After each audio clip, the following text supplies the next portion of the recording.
नमस्कार। इस कक्षा की बेसब्री से बाट जोई जा रही थी, बेसब्री से इंतजार था। और जब से सिलेबस आया है, नया सिलेबस आरपीएससी का रिवाइज्ड हो गया, तब से लेके और अब तक जो टॉपिक सबसे ज्यादा चर्चा में रहा है, तो टॉप 10 टॉपिक्स में से जो एक नंबर पे लगातार 2 महीने से उस रैंकिंग से गिरा नहीं है, उस टॉपिक की आज हम चर्चा करेंगे। जब भी आपने आपस में चर्चा की है, मैं बात कर रहा हूं आरपीएससी असिस्टेंट प्रोफेसर एग्जाम के बारे में, जो कि 4 अप्रैल और 8 अप्रैल को है। तो पॉलिटिकल साइंस का पेपर जो कि 8 अप्रैल को है, उसके सिलेबस की चर्चा कर रहा हूं। तो मैं कह रहा था कि जितनी उथल पुथल इस टॉपिक ने मचाई है इस पूरे ज्ञान के बाजार में, राजनीति की पूरी चर्चाओं परिचर्चाओं को बहुत गर्म रखा है इसने। और सबके दिमाग में ये था कि बस ये नहीं है तो कुछ भी नहीं है। तो ऐसे ही एक महान टॉपिक की आज हम चर्चा करेंगे। हम करेंगे इंडियन कॉन्स्टिट्यूशन के ऊपर कमेंट्री, और एक एक करके सबकी चर्चा करेंगे। शुरुआत हम करेंगे रजनी कोठारी से। रजनी कोठारी से मैं इंडिया की कमेंट्री शुरू करूं कॉन्स्टिट्यूशन की, उससे पहले मैं जो ऑनलाइन है और जिन्होंने जो मेरे से जुड़े हुए हैं,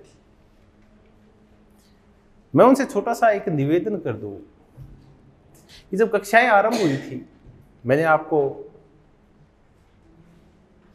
पढ़ाना आरंभ किया था, तब यही चर्चा चली थी कि मैं आपको पहले दिन ही कहा था कि मैं आपको सिर्फ 9 यूनिट्स कराऊंगा।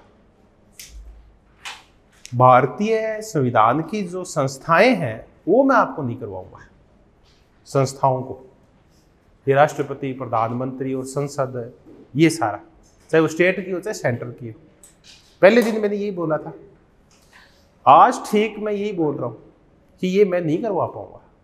अब संभव नहीं है, क्योंकि एग्जाम तो आ ही गए हैं, और संभव होता तो भी शायद ही करवाता।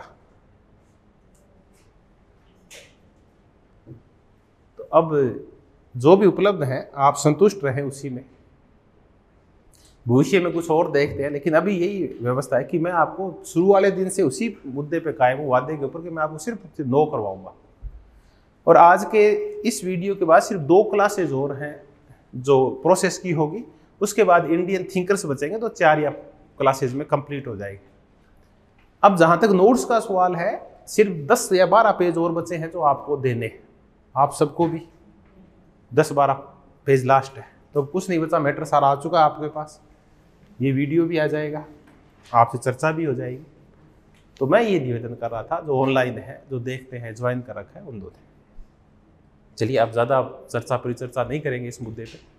अब सीधा आरंभ करते हैं भारतीय संविधान के ऊपर कमेंट्री और इंडियन कॉन्स्टिट्यूशन।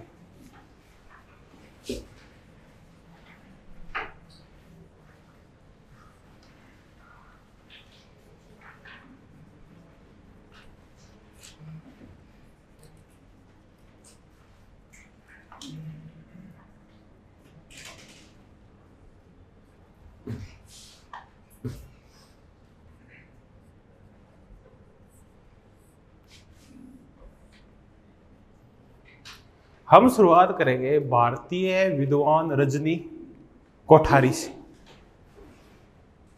अगर कोई स्पेलिंग मिस्टेक हो तो बता दिया करो यार। रजनी कोठारी 1928 में से पैदा हुए और 2015 तक रहे।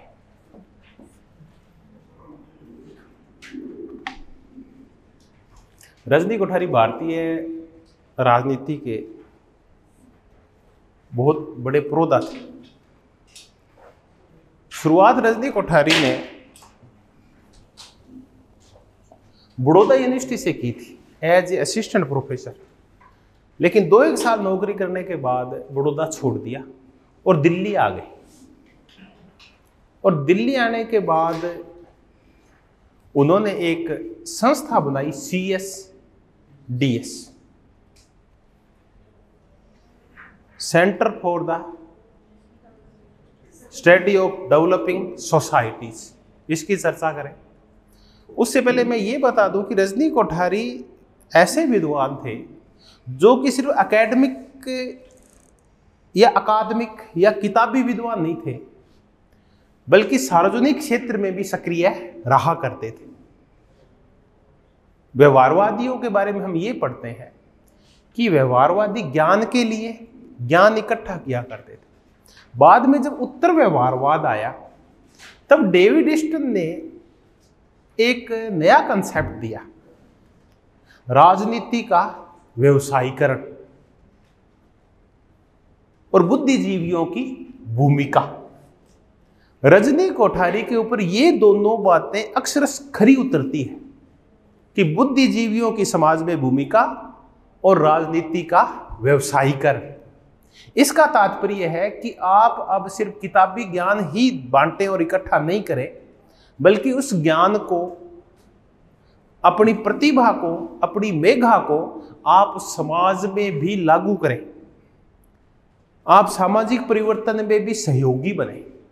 और आप चूंकि राजनीति पढ़ते हैं, राजनीति पढ़ाते हैं, तो आप राजनीति को जिए, साथ साथ अपने दैनिक जीवन में भी राजनीति को ढालें और सक्रिय रहें। इसी सक्रियता का परिणाम था कि नेहरूवादी लोकतंत्र को पसंद करने वाले, नेहरूवादी समाजवाद को पसंद करने वाले रजनी कोठारी कांग्रेस से जुड़ गए, इंदिरा गांधी से जुड़े हुए थे, कांग्रेस के लिए नीति निर्माण में सहयोग किया करते थे। लेकिन जब इंदिरा गांधी का वजूद प्रभावित हुआ संजय गांधी की वजह से,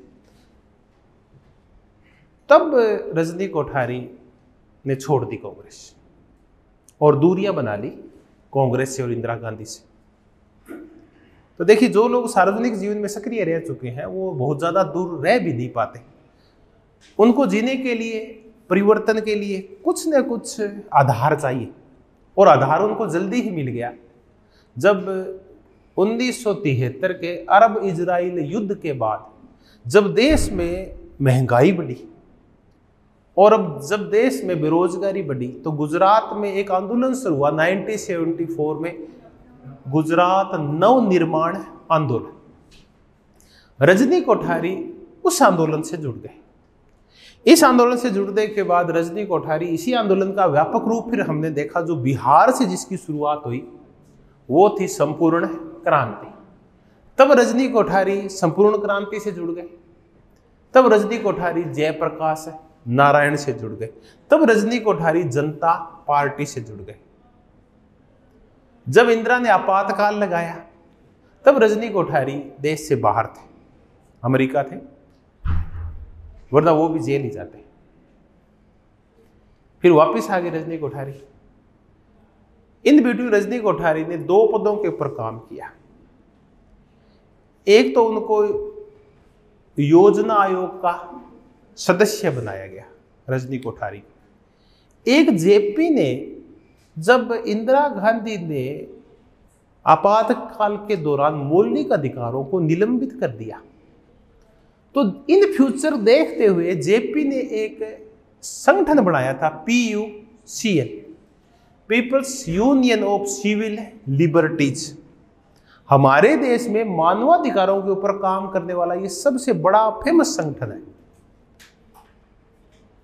इस संगठन का नाम आप तब सुनते हैं जब आप इंडियन कॉन्स्टिट्यूशन पढ़ते हैं, और तब ये भोजन के और ये अधिकार पढ़ते हैं ना। ये विशेष करके दोपहर को भोजन मिलता है जो बच्चों को, वो किसकी मिड डे मील, वो किसकी रिट पे है? PUCL की रिट के ऊपर है, people's union of civil liberties, नागरिक स्वतंत्रताओं की रक्षा के लिए बना हुआ एक संघ, पीपल्स यूनियन। ये अवेयर करता है लोगों को उनके मौलिक अधिकारों के बारे में, ये अवेयर करता है लोगों को उनकी स्वतंत्रताओं के बारे में, और ये ना संघर्ष करता है सार्वजनिक मंचों के ऊपर जब मुद्दे हो पिछड़ों के, जब मुद्दे हो औरतों के, जब मुद्दे हो पर्यावरण के, और जब मौलिक अधिकार जहां कहीं भी चोट पहुंचती है वहां पीयूसीएल जरूर किसी न किसी रूप में मिलता है। तो अध्यक्ष रह चुके हैं रजनी कोठारी पीयूसीएल के, और इसके संस्थापक हैं जेपी नारायण। उन्होंने इसके गठन का सुझाव दिया था, तब ये तैयार हुआ था। एक संस्था है जो मौलिक अधिकारों के लिए काम करती है। तो ये था रजनी कोठारी का जीवन परिचय। 80 के बाद जब कांग्रेस आई तो फिर रजनी कोठारी ने पार्टी पॉलिटिक्स से थोड़ी सी दूरियां बनानी शुरू कर दी और खुद को है ना सोशल मूवमेंट से जोड़ लिया, सामाजिक आंदोलनों से जोड़ लिया। फिर है ना वो ताजिंद की किसी न किसी रूप में सामाजिक आंदोलनों में सक्रिय रहे, सोशल मूवमेंट्स में। तो सोशल मूवमेंट्स खुद के नाम से तो कभी कभी चलाया नहीं कुछ,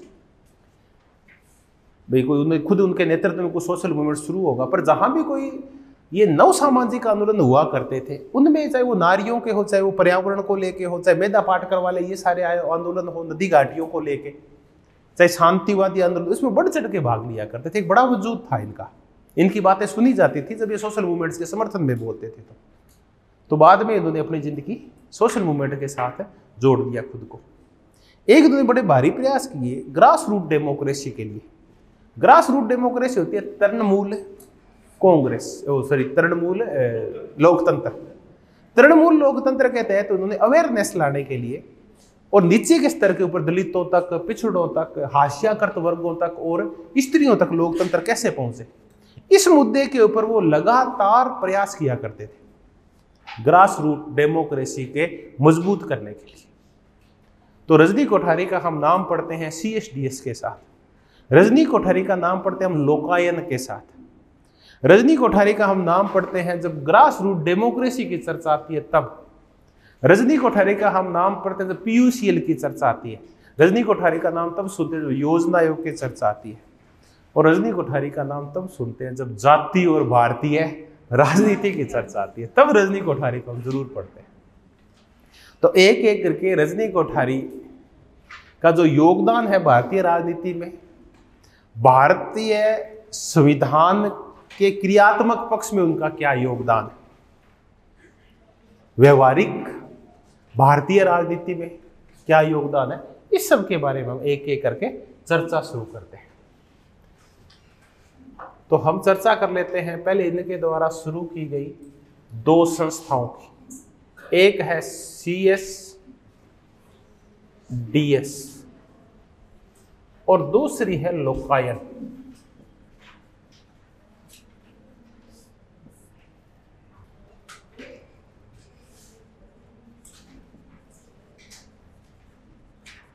centre for the study of developing societies.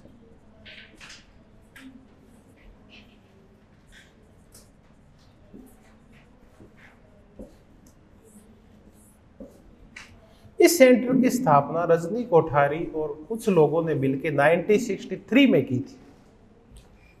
आज जितने भी चुनाव सर्वेक्षण होते हैं अपने यहाँ और सेफोलॉजी का जो काम किया जाता है अपने देश में, सेफोलॉजी का चुनाव विश्लेषण का सबसे बड़ा काम CSDS करता है। सेफोलॉजी,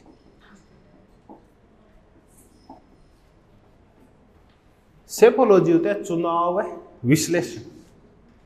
बहुत ही मजेदार विश्लेषण होते हैं, नए नए आंकड़े निकाल के लाते हैं, बड़ी इसकी व्याख्या बड़ी जोरदार करते हैं। मुद्दा ये नहीं है कि इनके आंकड़े तो अपने समझ में नहीं आते, कौन सी पार्टी आई, कितने वोट मिले, ये आंकड़े जरूरी नहीं है। इन आंकड़ों की व्याख्या करके नई नई शब्दावली का निर्माण करते हैं, वो ज्यादा जरूरी है। तो सेफोलॉजी के ऊपर सबसे ज्यादा अच्छा काम कौन करता है? CSDS करता है। अब ये सेंटर स्थापित इसलिए किया गया था ताकि जो विकासशील देश है उनकी सोसाइटीज में जो राजनीतिक, आर्थिक और सामाजिक परिवर्तन हो रहे हैं उन सब की व्याख्या की जा सके।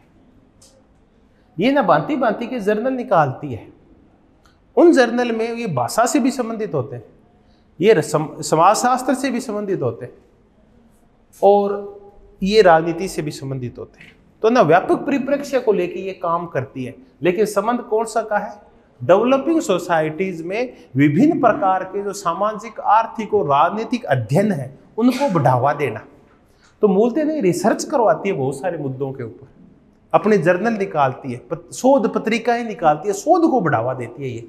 तो अगर कुछ नहीं समझ में आए तो हम ये मान लें ये ऐसी एजेंसी है जो शोध को बढ़ावा देती है, रिसर्च को। नई नई रिसर्च की जाती है। ये योगेंद्र यादव, सुहास पलसीकर, के.सी. सूरी, ये सारे इसके फेलोज हैं, यानी यहाँ के फेलो मतलब शोध करते हैं इसके साथ जुड़ के भांति भांति के। भारत में जो भी चुनावी विश्लेषण हुआ, चुनावी सर्वे हुए और मतदान व्यवहार के ऊपर जितना भी काम होता है, सबसे अच्छा काम और शुरुआत किससे हुई है? वो CSDS से हुई है। मतदान व्यवहार कैसे प्रभावित होता है। तो ये जो हम शब्दावली पढ़ते हैं ना, सोशल इंजीनियरिंग, ये बहुत सारी शब्दावली तो CSDS के विद्वानों की देन है।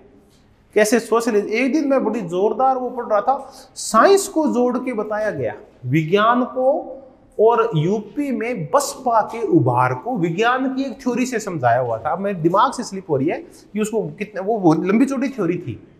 बसपा का उभार और विज्ञान की एक थ्योरी थी फिजिक्स की, उन दोनों को जोड़ा हुआ था आपस में।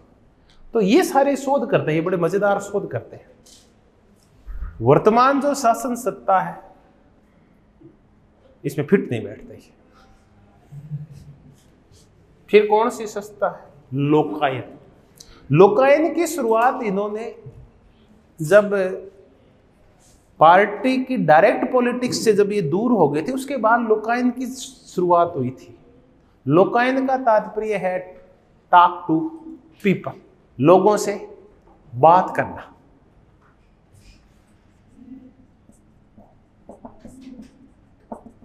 ये है इसका तात्पर्य। रजनी कोठारी ने बुद्धिजीवियों की भूमिका तलाश ली।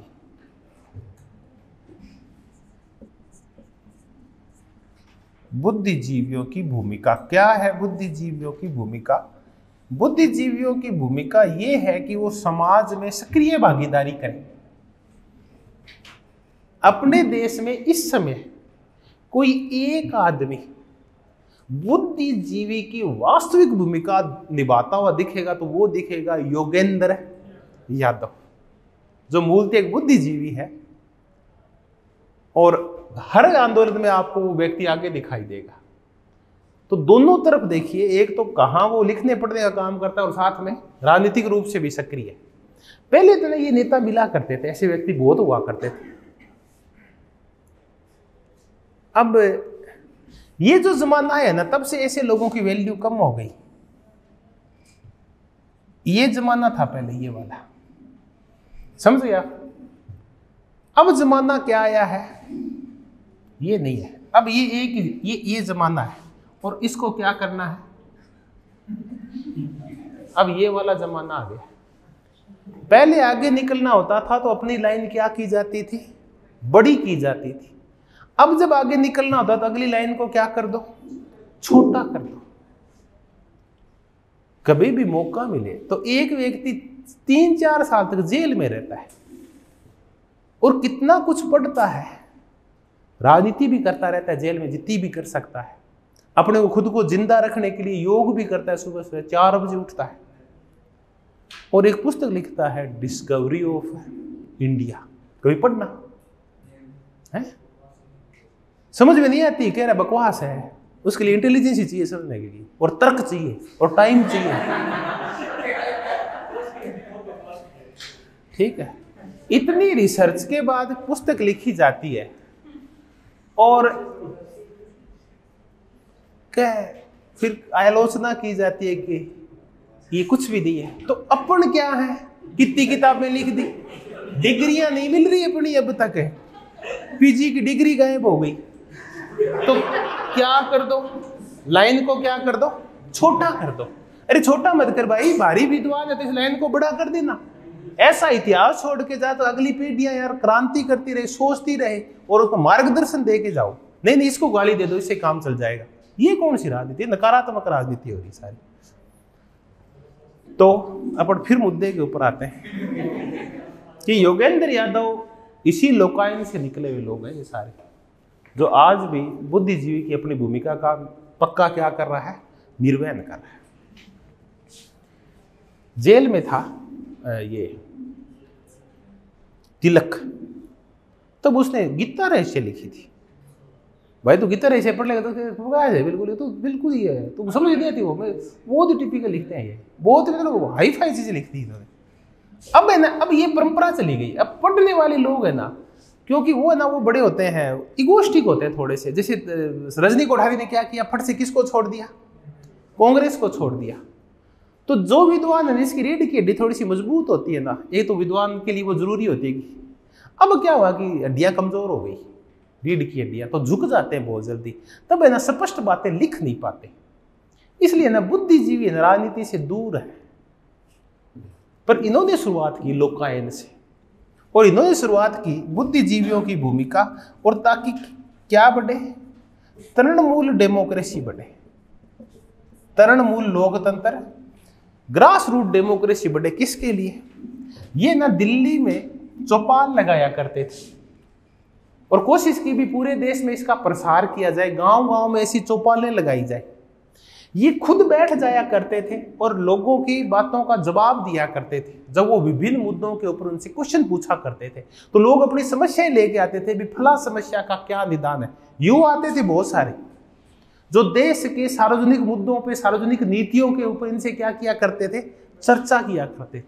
ये इस दायरे को बढ़ाते बढ़ाते गांव की चौपाल तक ले जाना चाहते थे, जहां कुछ बुद्धिजीवी लोग, वो जो एकेडमिक से जुड़े हुए हैं, उन सबको वहां तक पहुंचाया जाए और लोगों को प्रेरित किया जाए सार्वजनिक मुद्दों के ऊपर सोचने के लिए, उनको उद्वेलित किया जाए सामाजिक आंदोलन करने के लिए, सोशल मूवमेंट्स करने के लिए, और सरकार की जो अकल्याणकारी नीतियां हैं उनका विरोध करने के लिए। इन्होंने तब कौन सी संस्था बनाई? लोकायन बनाई। ये थी लोकायन, जिसका उद्देश्य था तृणमूल कांग्रेस, सॉरी तृणमूल डेमोक्रेसी।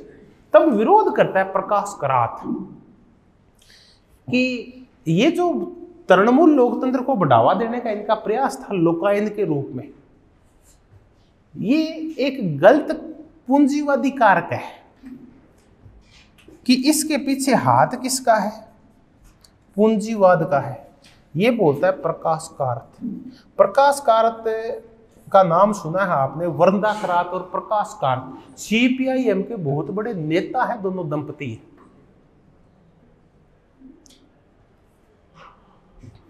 पहले सीपीएम का महासचिव हुआ करता था, शायद 8-10 साल तक ये इसका महासचिव रहा। इन पार्टियों में महासचिव सबसे बड़ा पद होता है, कम्युनिस्ट पार्टियों में इनका ढांचा थोड़ा अलग होता है। तो ये प्रकाश कारक था। इसने आलोचना की कि इस लोकायन को जो फंडिंग होती है ना, वो पूंजीवादी देशों से होती है, और पूंजीवादी देशों में ये चलते हैं सामाजिक आंदोलन और ये सारे शांतिवादी आंदोलन, नारीवादी आंदोलन। तो ये ना अपने विचारधारा का प्रचार कर रहे हैं पूंजीवादी देश। और मोहरा किसको बना रखा है? रजनी कोठारी को। कि रजनी कोठारी पूंजीवादी ताकतों का मोहरा है। अब इसके आरोप लगाने के पीछे कारण क्या है? कारण ये है कि ये जो कम्युनिस्ट होते हैं ना, ये सिर्फ एक ही राजनीति जानते हैं, क्लास पॉलिटिक्स। ये कहते हैं जो लिंग की राजनीति होती है, जो ये शांति वाली राजनीति है, जो दलितों की राजनीति है, ये सारी राजनीतियां समाज में क्लास की राजनीति को कमजोर करती है। शोषित वर्ग एक ही होता है, उसको आप बांटो मत। फिर ये कहते हैं भी उसको ना स्त्री पुरुष में मत बांटो, उसको दलित अगड़े पिछड़े मत बांटो, उसको दो आधार पे बांटो, अमीर और गरीब में बांटो। तब प्रकाश कारात कहता है कि ये जो लोकायन का जो उद्देश्य है ना, इस तृणमूल लोकतंत्र को बढ़ावा देना और सोशल मूवमेंट्स खड़ा करना, चाहे वो नारियों के पक्ष में हो, दलितों के पक्ष में हो, किसानों के पक्ष में हो, हाशियाकृत वर्गों के पक्ष में हो, आदिवासियों के पक्ष में हो, वो ना कमजोर करेगा। कौन सी पॉलिटिक्स को? क्लास पॉलिटिक्स को, वर्गीय पॉलिटिक्स को कमजोर करेगा, अमीर और गरीब के झगड़े को कमजोर करेगा वो। इसलिए ना ये प्रकाश कारात विरोध करता है किसका? रजनी कोठारी का। चलिए फिर एक छोटी सी चर्चा ये चली थी कि ये अध्यक्ष रहे हैं काय के PUCL, people's union of civil liberties.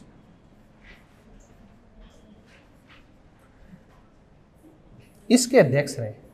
ये एक संगठन है जो मूल अधिकारों की रक्षा के लिए, हाशियाकृत वर्गों और नारियों के अधिकारों की रक्षा के लिए और पिछड़े वर्गों और दलितों के लिए अधिकारों और स्वतंत्रताओं की रक्षा के लिए काम करता है। इसके अध्यक्ष रह चुके हैं रजनी कोठारी। अब रजनी कोठारी के इस सांगठनिक जीवन परिचय के बाद रजनी कोठारी का अध्ययन पद्धति और उसके बाद इन्होंने काय काय के ऊपर काम किया है, इसकी शुरुआत करते हैं। तो आपके लोकायन याद रह जाएगा, आपके CSDS भी याद रह जाएगा, सेफोलॉजी के क्या होती है ये भी आपके याद रह जाएगा, PUCL है।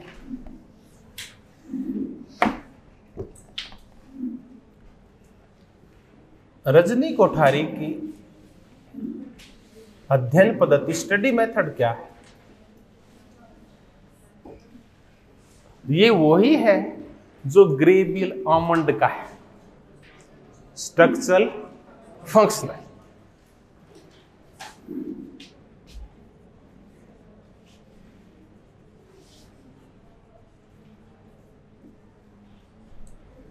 स्ट्रक्चरल फंक्शनल, संरचनात्मक प्रकार्यात्मक। क्या संरचनाएं हैं, कैसे आपसी संबंध होते हैं, कैसे ये कार्य करती है, कौन सी अनौपचारिक संरचनाएं हैं जो पूरे इसको प्रभावित करती है, कैसे औपचारिक अनौपचारिक आपस में जुड़ी होती है, ये सारी चर्चाएं हैं। ये है इनकी अध्ययन पद्धति, संरचनात्मक है, प्रकार्यात्मक। और ये पद्धति इनकी शुरुआती पुस्तकों में दिखाई देती है। एक तो है पॉलिटिक्स इन इंडिया, एक है कास्ट पॉलिटिक्स इन इंडिया, इसमें ये पद्धति है, और कास्ट इन इंडियन पॉलिटिक्स। ये दो पुस्तकें हैं, पॉलिटिक्स इन इंडिया और कास्ट इन इंडियन पॉलिटिक्स। ये आई थी 1970 में और ये आई 1973। इसमें ये है, देखिए इनमें अनौपचारिक संस्थाओं का इनका ही ज्यादा वर्णन है। पॉलिटिक्स इन इंडिया में कांग्रेस प्रणाली का वर्णन है, मेनली कांग्रेशनल सिस्टम, कांग्रेस प्रणाली का।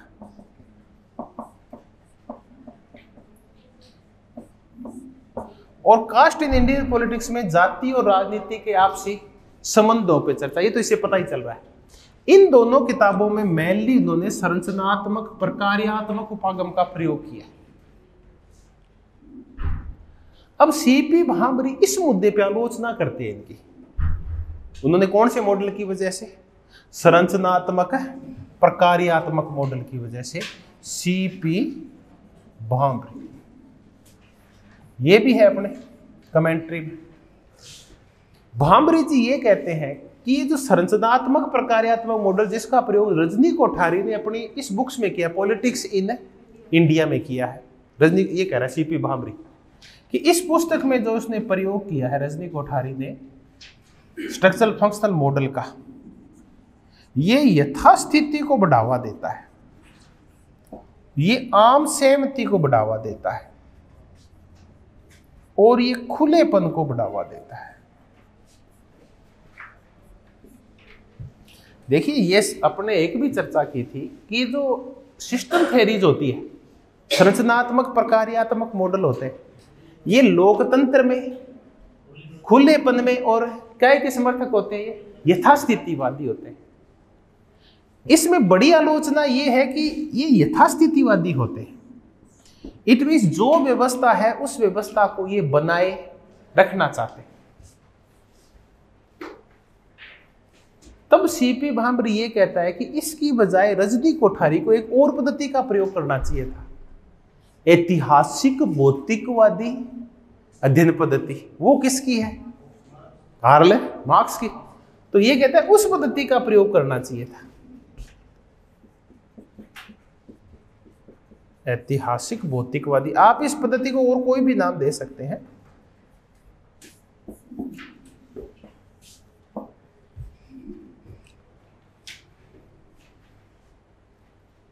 आर्थिक नियतिवादी पद्धति, इकोनॉमिक डिटर्मिनेशन है।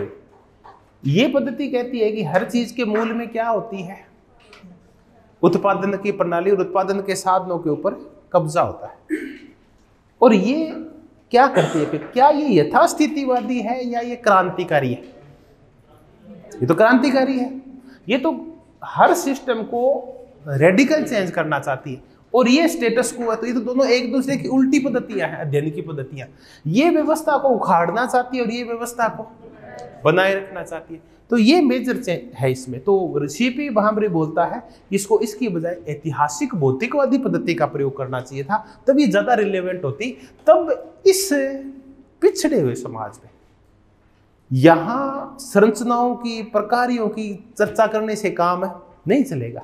अगर इस भारतीय समाज की जड़ता को भंग करना है तब आपको आमूलचूल परिवर्तन करने होंगे, क्योंकि भारत में परंपराएं और शोषण इतना ज्यादा जड़ जमा चुका है कि सिर्फ क्रांति से और रेडिकल तरीकों से दूर हो सकता है। साधारण परिवर्तनों से इस समाज में कोई परिवर्तन नहीं होगा, साधारण नीतियों से नहीं होगा। तो नीतियां कौन सी लानी पड़ेगी?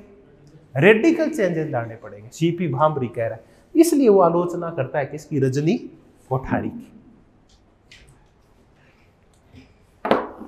तो हमने पद्धतियों पे इनकी की कौन सी अध्ययन पद्धति? इनकी संरचनात्मक, प्रकार्यात्मक, स्ट्रक्चरल फंक्शनल मेथड का प्रयोग करते हैं। अब हम इनकी 2 बुक्स तो कर चुके हैं, कास्ट इन इंडियन पॉलिटिक्स और एक कर चुके हैं पॉलिटिक्स इन इंडिया। इनकी 2-3 पुस्तकें और करते हैं। इनकी 2 के तो सन जरूर याद करना। अगर आप एक पुस्तक और याद करना चाहें तो स्टेट अगेंस्ट डेमोक्रेसी।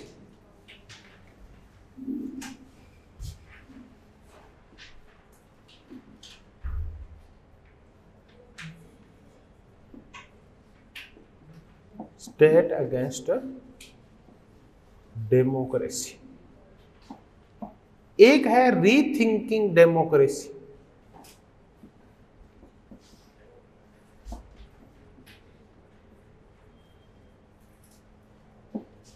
एक है footsteps into the future. Future में अपने फुटस्टेप्स कैसे बनाए अपन, पांव के निशान, फुटस्टेप इनटू द फ्यूचर। ये और है महत्वपूर्ण क्वेश्चन की पुस्तक है। एक पर्यावरणवाद के ऊपर लिखी हुई है, कॉलोनियलिज्म है, on new imperialism, sorry on new imperialism, नव साम्राज्यवाद। ये पर्यावरण के ऊपर लिखी हुई है, न्यू इंपीरियलिज्म, नव साम्राज्यवाद, पर्यावरण के ऊपर। State against democracy. इस पुस्तक में इन्होंने कहा कि राज्य किसकी खिलाफत करता है? भारतीय राज्य लोकतंत्र के अनुकूल नहीं है। यहां जो भी सामाजिक आंदोलन खड़े किए जाते हैं उन सबको ये न बुरी तरह से दबाता है। ये समानताओं का पक्षधर नहीं है। तो स्टेट अगेंस्ट डेमोक्रेसी। तब सीपी भामरी आलोचना करते हैं कि ये जो ये कह रहा है ना कि लोकतंत्र राज्य की क्या करता है, भारतीय राज्य लोकतंत्र की खिलाफत करता है, ये तो पाश्चात्य देशों से लिया गया कंसेप्ट है जो रजनी कोठारी गलत कह रहा है। कौन से मुद्दे के ऊपर कह रहे हैं वो? State against democracy. ये तो क्या पाश्चात्य परिकल्पना है, क्यों फालतू का प्रयोग कर रहे हो भारत में इनका? तो स्टेट अगेंस्ट डेमोक्रेसी में सीपी भामरी ये बोलते हैं।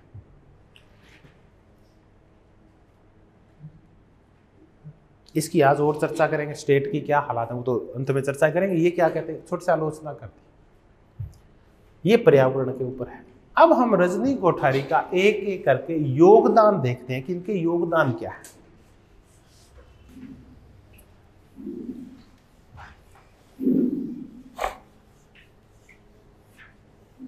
एक बार सिर्फ किताबें दोहरा दो आप। Politics in India, caste in Indian politics, state against democracy, rethinking democracy, और एक आदि कोई और है। 4 किताबें तो आप जरूर याद रखना, जिनका 2 का संबंध डेमोक्रेसी से, 2 शुरुआत है। उनमें सबसे फेमस बुक है पहली और दूसरी, ये जरूर याद रखना। अब हम जिन मुद्दों की चर्चा करेंगे रजनी कोठारी के संदर्भ में, हम एक तो चर्चा करेंगे जाति व राजनीति के ऊपर चर्चा करेंगे कि जाति और राजनीति पे रजनी कोठारी के विचार क्या हैं।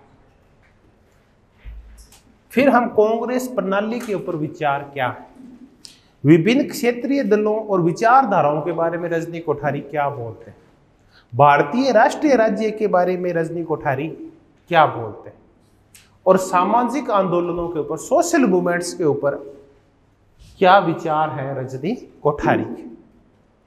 हम शुरुआत करते हैं जाति और राजनीति। बड़ा ही एक फेमस जुमला चलता है, जुमला नहीं है, एक कोटेशन चलती है।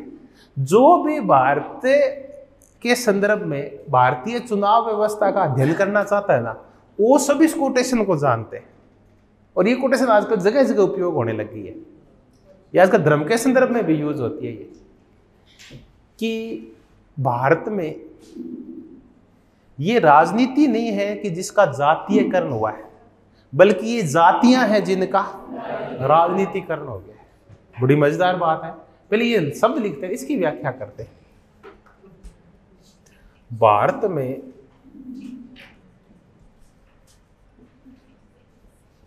राजनीति का जातीयकरण नहीं,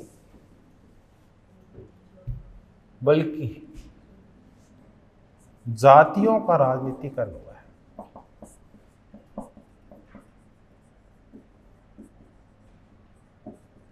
जातियों का राजनीतिकरण।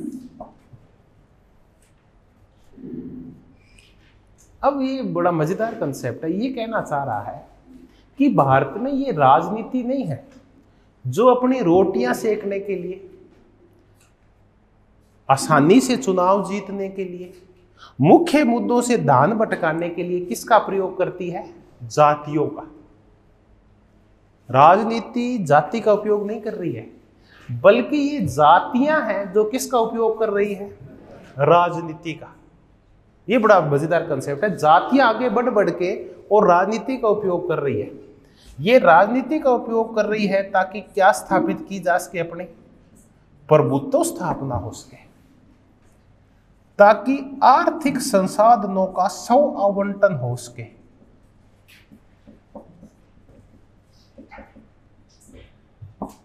ताकि पद प्राप्त हो सके,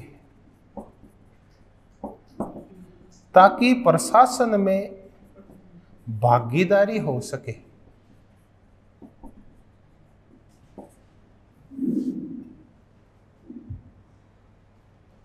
ताकि वजूद बड़ा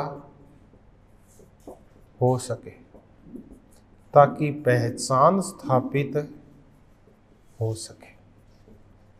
देखिए, तो ये जातियां अपने इन हितों की पूर्ति के लिए, जातियां अपने इन लक्ष्यों की प्राप्ति के लिए किसका प्रयोग कर रही है, राजनीति का। दूसरी जातियों के और समाज के ऊपर प्रभुत्व स्थापना हो जाए। ये तभी संभव होगा जब जातियां बढ़ बढ़ के काय में भाग लेगी, राजनीति में भाग लेगी। ये तभी होगा जब आर्थिक संसाधनों का जो आवंटन होता है, संसाधन आवंटन जिसको बोलते हैं अपन, आपके पक्ष में नीतियां बनाना, आपको इंदिरा गांधी के मकान अलॉट करना, आपके राशन कार्ड बनाना, आपको स्कॉलरशिप दिलवाना, नौकरी के समय आपकी सिफारिश करना, यही हो गया। कोशिश करके जमीन अलॉट कराना, ये सारे प्रयास जातियां आर्थिक संसाधन चाहती है। ये संसाधनों को तभी प्राप्त होते हैं जो बढ़ चढ़ के काय में भाग लेती है, राजनीति में भाग लेती है। प्रतिनिधित्व प्राप्त हो जाए, पद प्राप्त हो जाए, हम मुख्यमंत्री बन जाए, हमारा व्यक्ति मंत्री बन जाए, प्रशासन में भागीदारी हो जाए, हमारे कलेक्टर मंत्री संतरी सारे बन जाए हमारे, ताकि हम प्रभुत्व स्थापना कर सके, सत्ता का आनंद ले सके। शक्ति कौन नहीं चाहता? तो इस शक्ति की भूख ने जातियों को काय के लिए मजबूर कर दिया है? राजनीति के लिए। दरअसल जातियों का निर्माण राजनीति करने के लिए नहीं हुआ था। जातियों का निर्माण तो अपने अपने धंधों में विशेषज्ञता प्राप्त करने के लिए हुआ था। तो जातियां तो एक सामाजिक वर्ग थी जिनका कार्य था अपनी विशिष्ट पहचान को कायम रखना, अपने धंधों को कायम रखना, अपने ब्लड की प्योरिटी रखना और अपनी परंपराओं को जिंदा रखना, रोटी बेटी के संबंधों को जिंदा रखना। ये थे जातियों के काम।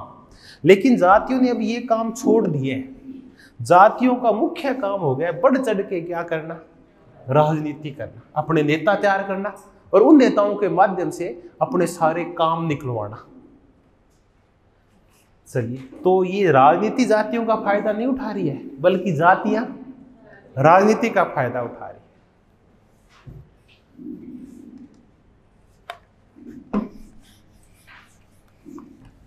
अब फिर दो पक्ष चलते हैं। ये तो हुआ जातियों का राजनीतिकरण।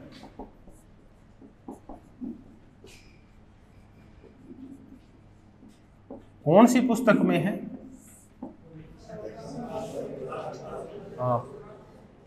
Cast in Indian politics 1973। कुछ विद्वान कहते हैं कि ये जातियां है ना, जैसे जैसे हम पढ़ते जाएंगे हमारा समाज आगे बढ़ता जाएगा, हम लिबरल होते जाएंगे, हमारे आपसी संबंध बनते जाएंगे, तब जातीय बंधन ढीले पड़ जाएंगे। हमारा शहरीकरण हो जाएगा, औद्योगिकरण हो जाएगा, उदारीकरण हो जाएगा, लोकतंत्र आ जाएगा। इनकी वजह से जातीय बंधन ढीले पड़ेंगे और फिर एक दिन जातियां क्या हो जाएगी? समाप्त हो जाएगी। तो रजनी कोठारी बोलता है, जो लोग ये कहते हैं ना कि जातियां क्या हो जाएगी? समाप्त हो जाएगी, उन्हें जातियों की समझ नहीं है। जातियों की समझ नहीं है उन्हें, न भारतीय राजनीति की समझ है, न राजनीति की समझ है।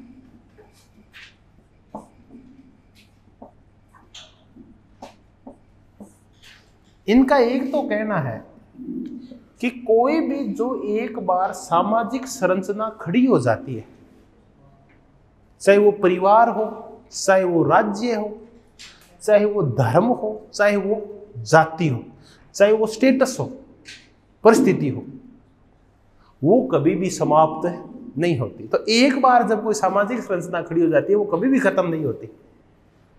ऐसे ही कभी कौन समाप्त नहीं होगी? जातियां समाप्त नहीं होगी। अब सोचने का मुद्दा ये है कि रूप क्या लेती है। बस सोचना इतना ही है कि जातियां इन फ्यूचर रूप क्या लेती है। बस रूप परिवर्तन हो सकता है इसका, जातियां तो रहेगी। कभी ये जातियां कार्य विशेषज्ञता का काम किया करती थी, फिर कभी ये जातियां परंपराओं को के दोहन का काम किया करती थी। जो परंपराएं हैं उनको बचा के रखे, जातियों का ये काम था। भी कोई बाहर शादी नहीं कर ले, कोई दूसरे के साथ भोजन नहीं कर ले, अपनी उच्चता को बरकरार रखा करती थी। अब धीरे धीरे ये सब काम छोड़ दिए इसने। हम उच्च हैं, हमारा ही रोटी बेटी का संबंध होगा, हम दूसरों से संबंध स्थापित नहीं करेंगे, हम दूसरों के साथ भोजन नहीं करेंगे, ये तो काम छोड़ दिया इन्होंने। अब इन्होंने रूप परिवर्तित कर लिया, दूसरी जातियों के साथ गठबंधन करके, और काय की दौड़ लगा रही है? राजनीति की दौड़ लगा रही है, प्रतिनिधित्व की दौड़ लगा रही है। तो जातियां समाप्त नहीं होगी, सिर्फ देखना यह है कि रूप कैसे बदलती है बड़ा। तो रूप परिवर्तन होगा जातियों का। ये कहते हैं फिर भारतीय राजनीति है ना, इसमें जाति दिखाई क्यों नहीं देती? तब ये कहता है कि जाति भारतीय राजनीति में वैसे ही घुसी हुई है जैसे हमारे कोशिका घुसी हुई, ऐसे मैं उदाहरण दे रहा हूं, उसने ये शब्द नहीं बोले कि हर एक अंग प्रत्यंग में क्या घुसी हुई है, जाति। तब हमें फील ही नहीं होती कि ये जातीय काम है। हर छोटी बड़ी घटना का इससे प्रभावित होती है, जाति से। कोई घटना घटा लो आप इस देश के अंदर, देश में नहीं, अपने राज्य में घटाओ, पहले कोई घटना घट जाएगी। अब एक छोटी सी घटना घटी है कि क्या पेपर आगे होगा या नहीं होगा, ये पूरी घटना जातीय समीकरणों के चारों ओर घूम रही है। आप तर्क करके देख लो, थोड़ा सा ही तो आप तर्क करोगे, सिलेबस चेंज हुआ था, टेक्निकल फॉल्ट टेस्ट वो नहीं हुई, सेट नहीं हुई, 2-1 मिनट चर्चा करने के बाद दूसरा और तर्क देंगे, कोई फेल हो गए तेरे तर्क। तो सबसे बड़ा तर्क ये है कि 4 विधानसभाओं में उपचुनाव हो रहे हैं, चारों में ईडब्ल्यूएस की एक बड़ी भूमिका है। ईडब्ल्यूएस में ब्राह्मण और उच्च जातियां आती है, कांग्रेस को उन जातियों के वोट चाहिए, इसलिए एग्जाम क्या होंगे,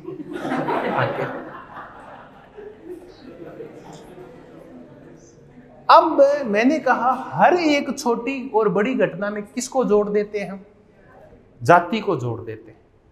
तो ये तो मैंने एक छोटी सी घटना बताई है, चुनाव में वोट देना, अपने लोगों को मंत्री बनाने के लिए लॉबिंग करना, अपने आदमी को मुख्यमंत्री नहीं बना ले तो आग लगा लेना खुद के, ये तो बहुत बड़ी घटना है। यहाँ तो हर छोटी बड़ी घटना को किस रूप में देखा जाता है। अब ये पूरी सत्ता की लड़ाई है, शक्ति की लड़ाई है, जो वर्तमान सरकार में चल रही है, राज्य सरकार में, जो गुट विभाजन 2 दिखाई दे रहे हैं। अब इसकी थोड़ी देर चर्चा करने के बाद आप इसको जातियों में बांट लेंगे, आप ये वो जातियां, ये वो फलानी जातियां, और ये आपस का झगड़ा, और ये जाति इसकी साइड। तो हर चीज की व्याख्या हम जो जाति के हिसाब से करते हैं, तो ये हमें इतना स्वाभाविक लगता है कि हम इसको जाति मानते ही नहीं है, ये सब इतनी ज्यादा हो जाती है स्वाभाविक। तो कोई चीज जब अपने व्यवहार में डल जाती है ना, तब अपने को पता ही नहीं चलता कि ये चीज ऐसी है क्या। भी रोज जैसे आप हलवा खाने लगते हो तो आप हलवे का स्वाद ही भूल जाते हो। तो जाति का इतना भारी उपयोग करते हैं कि हम जाति के फुटस्टेप्स हमें दिखाई नहीं देते। राजनीति के अंदर इसके पद चिन्ह हमें दिखाई, क्योंकि हर एक पद चिन्ह है ही किसका, जाति का है, तो अलग से पद चिन्ह पहचान में नहीं आते इसके। तो एक इस मुद्दे पे ऐसी चर्चाएं करता है। तो जातियों को अब ये और कहता है कि ये जो राजनीति है ना, भारतीय राजनीति को अगर आपको समझना है तो आप किसके बगैर नहीं समझ सकते, जाति के बगैर नहीं समझ सकते। आप ये कहो कि मैं ना जाति के बगैर राजनीति समझना चाहता हूं, तो ये तो संभव नहीं है। हाँ, आप ये समझ सकते हैं, आप जाति विरोध के रूप में राजनीति को समझ सकते हैं। तो राजनीति को आप समझने के लिए क्या कर सकते हैं, जाति विरोध के रूप में समझ सकते हैं, जातियों के आपसी विरोध के रूप में समझ सकते हैं। लेकिन इन सब के होते हुए भी फिर भी मूल में केंद्र में रहेगी कौन, जातियां। कि इस बार जो राजनीति होगी वो जातीयता से दूर होगी। चलो फिर चर्चा करते हैं। 2014 के बाद जो भी राजनीति शुरू हुई है उसमें एक व्यापक पहचान को स्थान दिया गया, वो है धर्म की पहचान, और जातीय पहचान को क्या कर दिया गया है, गायब। अब जितना भी काम होगा वो जाति के विरोध भी होगा। तो अब थोड़ी देर जो चर्चा चली है वो काहे के ऊपर चली है, अपनी राजनीति की चर्चा चली है। बार बार किसका शब्द आया है, जाति का।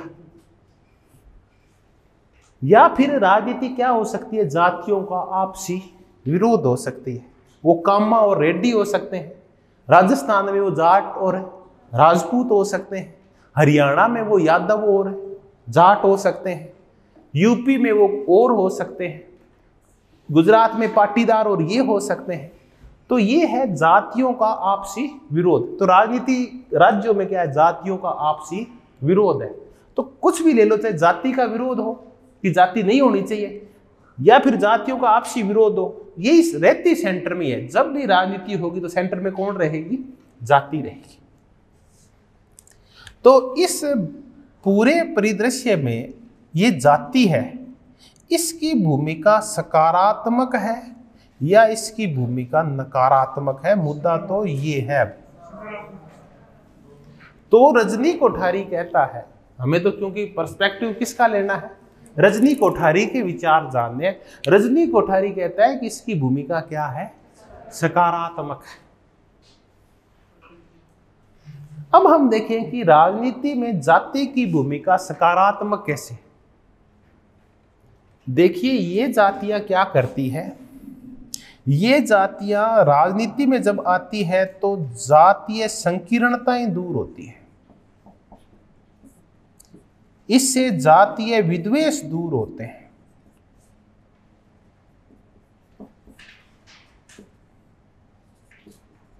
इससे जातीय उदारता आती है, इससे परंपराएं टूटती है,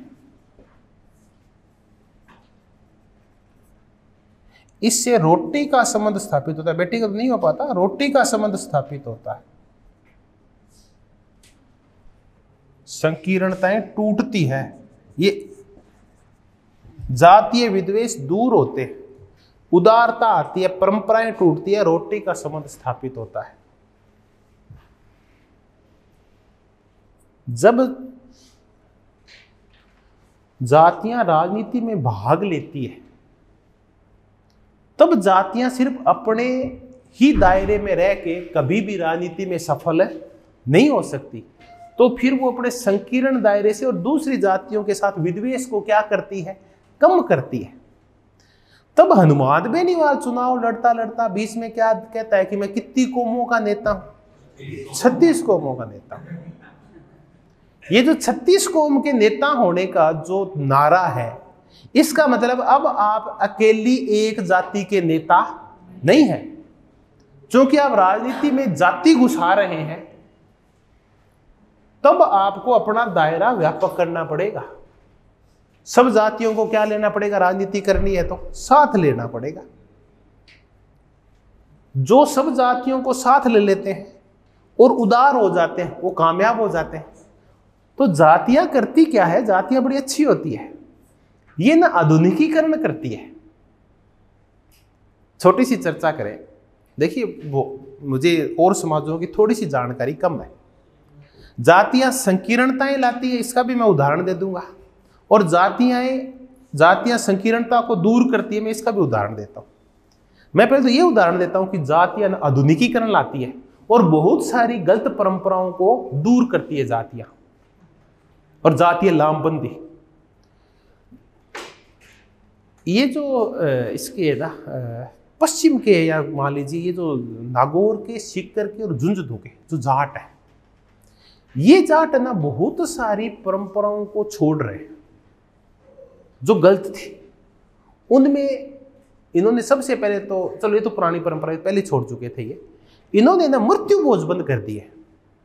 इन्होंने ये सिर धोवन जो बच्चा लाते हैं उसके बाद जो खर्च करते हैं ना, वो बंद कर दिए। इन्होंने मिलके ना और छुआछूत के ऊपर बहुत सारी चर्चा करके छुआछूत भी खत्म कर दिया अन्य जातियों के साथ। तो ये जो ना आधुनिकीकरण किया है इन्होंने, अपनी क्या छोड़ दी, औरतों को इन्होंने ना पढ़ाना शुरू कर दिया। अब इनके जब भी जातीय बैठक होती है ना, तो उनमें ना औरतों को ये मुख्य मुद्दे पे चर्चा करते हैं कि अपनी को है ना बेटी को बचाना है और बेटी को पढ़ाना है। ये जो झुंझुनू के अंदर बेटी बचाने और बेटी पढ़ाने का जो पूरा कंसेप्ट कामयाब हुआ, और उस इतना कामयाब हुआ कि अब ना लड़कियां बराबर आ जाएगी अगले 10-1 साल में, लड़कों के बराबर आ जाएगी जन्म दर के अंदर भी। तो इसमें ना जातियों ने बड़ी महत्वपूर्ण भूमिका निभाई। हर जाति ने ये कोशिश की कि हमारे यहाँ जाति से ज्यादा क्या करे, बेटियां बढ़े और आगे बढ़े। अब देखिए ये ना सबने प्रयास किए झुंझुनू के अंदर, हर एक जाति ने, चाहे वो माली था, चाहे वो दलित था, चाहे वो जाट था, चाहे राजपूत था। अब ये जो ना लिंग का मुद्दा था, तो लिंग का मुद्दा तो ऑर्थोडॉक्स करता है जातियों को। आमतौर पे उम्मीद ये की जाती है कि जातियां औरतों को दबाती है और उनके ऊपर अपनी परंपराएं थोपती है। परंपराएं नहीं थोपती, जातियां इकट्ठी होके और औरतों को आगे भी बढ़ाती है। तो ये जातियां है ना परंपराओं का क्या करती है, थोड़ा आधुनिकीकरण। ऐसी बातें रुडोल्फ बोलता है, ऐसी बातें कौन बोलता है, ये। तो जातियां परंपराओं की रक्षा नहीं करती, जातियां आधुनिकीकरण भी बहुत करती है। तो ये जातियों का कैसा पक्ष है, सकारात्मक पक्ष है। अब क्या है कि आप इन देखें, ये ना अभी भी कुछ लोग नहीं समझ रहे। अगड़ी जातियां आज भी जब मीटिंग करती है तो बाहुल्य उन्हीं लोगों का होता है जो परंपराओं से ज्यादा चिपके रहते हैं। विशेष करके राजपूत और ब्राह्मण अपने समाज में आज तक सुधार नहीं कर पाए। ये इनके लिए जरूर है भी, ये है ना, यहां जातियां जो काम कर रही है वो काम कर रही है संकीर्णताओं को ढोने का। आज भी इनके जब टिपिकल चर्चाएं होती है, तो जब औरतों की चर्चा आती है तो ये बिल्कुल स्वीकार नहीं करते इस मुद्दे को, ये पुनर्विवाह भी कर सकती है क्या। औरतों की बराबरी की बात नहीं करते दोनों ही समाज, कभी भी नहीं करते। इसी वजह से आज समाज क्या हो रही है, पिछड़ते जा रहे हैं, क्योंकि एक पूरा आधा पक्ष इनका क्या चला गया है, पीछे चला गया है। तो मैं ये नहीं कहता सारी जातियां ये कर रही है, रजनी कोठारी कर रहा है। जातियां अगर चाहें तो आधुनिकीकरण भी बहुत अच्छा कर सकती है। जैसा कि ना जाटों ने अपने आप को बदलते समय के अनुसार बहुत ज्यादा डाल लिया। जब ये आया ना गुरु नानक, तब है ना इन किसान जातियों में उन जाटों ने क्या किया, तुरंत प्रभाव से कल्टी मारी, क्या बन गए, सुधारवादी सिख बन गए। फिर जब आया ना जाम्बोजी, तो यही जाट क्या बन गए, पर्यावरण प्रेमी बनते हुए किसके साथ चले गए, उसके साथ। फिर जब दयानंद आया तो सारे जाट कहां घुस गए, आर्य समाज में घुस गए। तो ये ना ये जातियां तो घुसी है एकदम से। तो जातियां क्या करती है, आधुनिकीकरण भी करती है, सिर्फ परंपराओं को नहीं ढोती जातियां। तो जाति का पक्ष कैसा पक्ष है, तो क्या ये विभाजन पैदा करती है समाज में, क्या ये राष्ट्रीय एकता और अखंडता को हानि पहुंचाती है, राष्ट्रीय एकता को बढ़ाती है। ये राष्ट्रीय एकता और अखंडता को बढ़ाती है, विद्वेष पैदा नहीं करती। मैंने फिर देखा है मेरे गांव में ओबीसी जातियों का बाहुल्य है। चूंकि ओबीसी जातियों का बाहुल्य है और वो उनके पास आर्थिक संसाधन है, इन आर्थिक संसाधनों की वजह से कभी भी उनके साथ उच्च जातियों ने दोयम दर्जे का व्यवहार नहीं किया, क्योंकि आर्थिक संसाधन थे।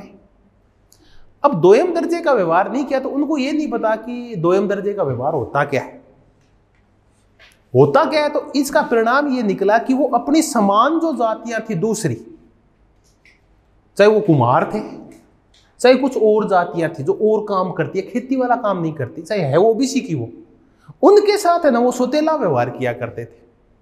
विशेष करके दलितों के साथ जरूर किया करते थे।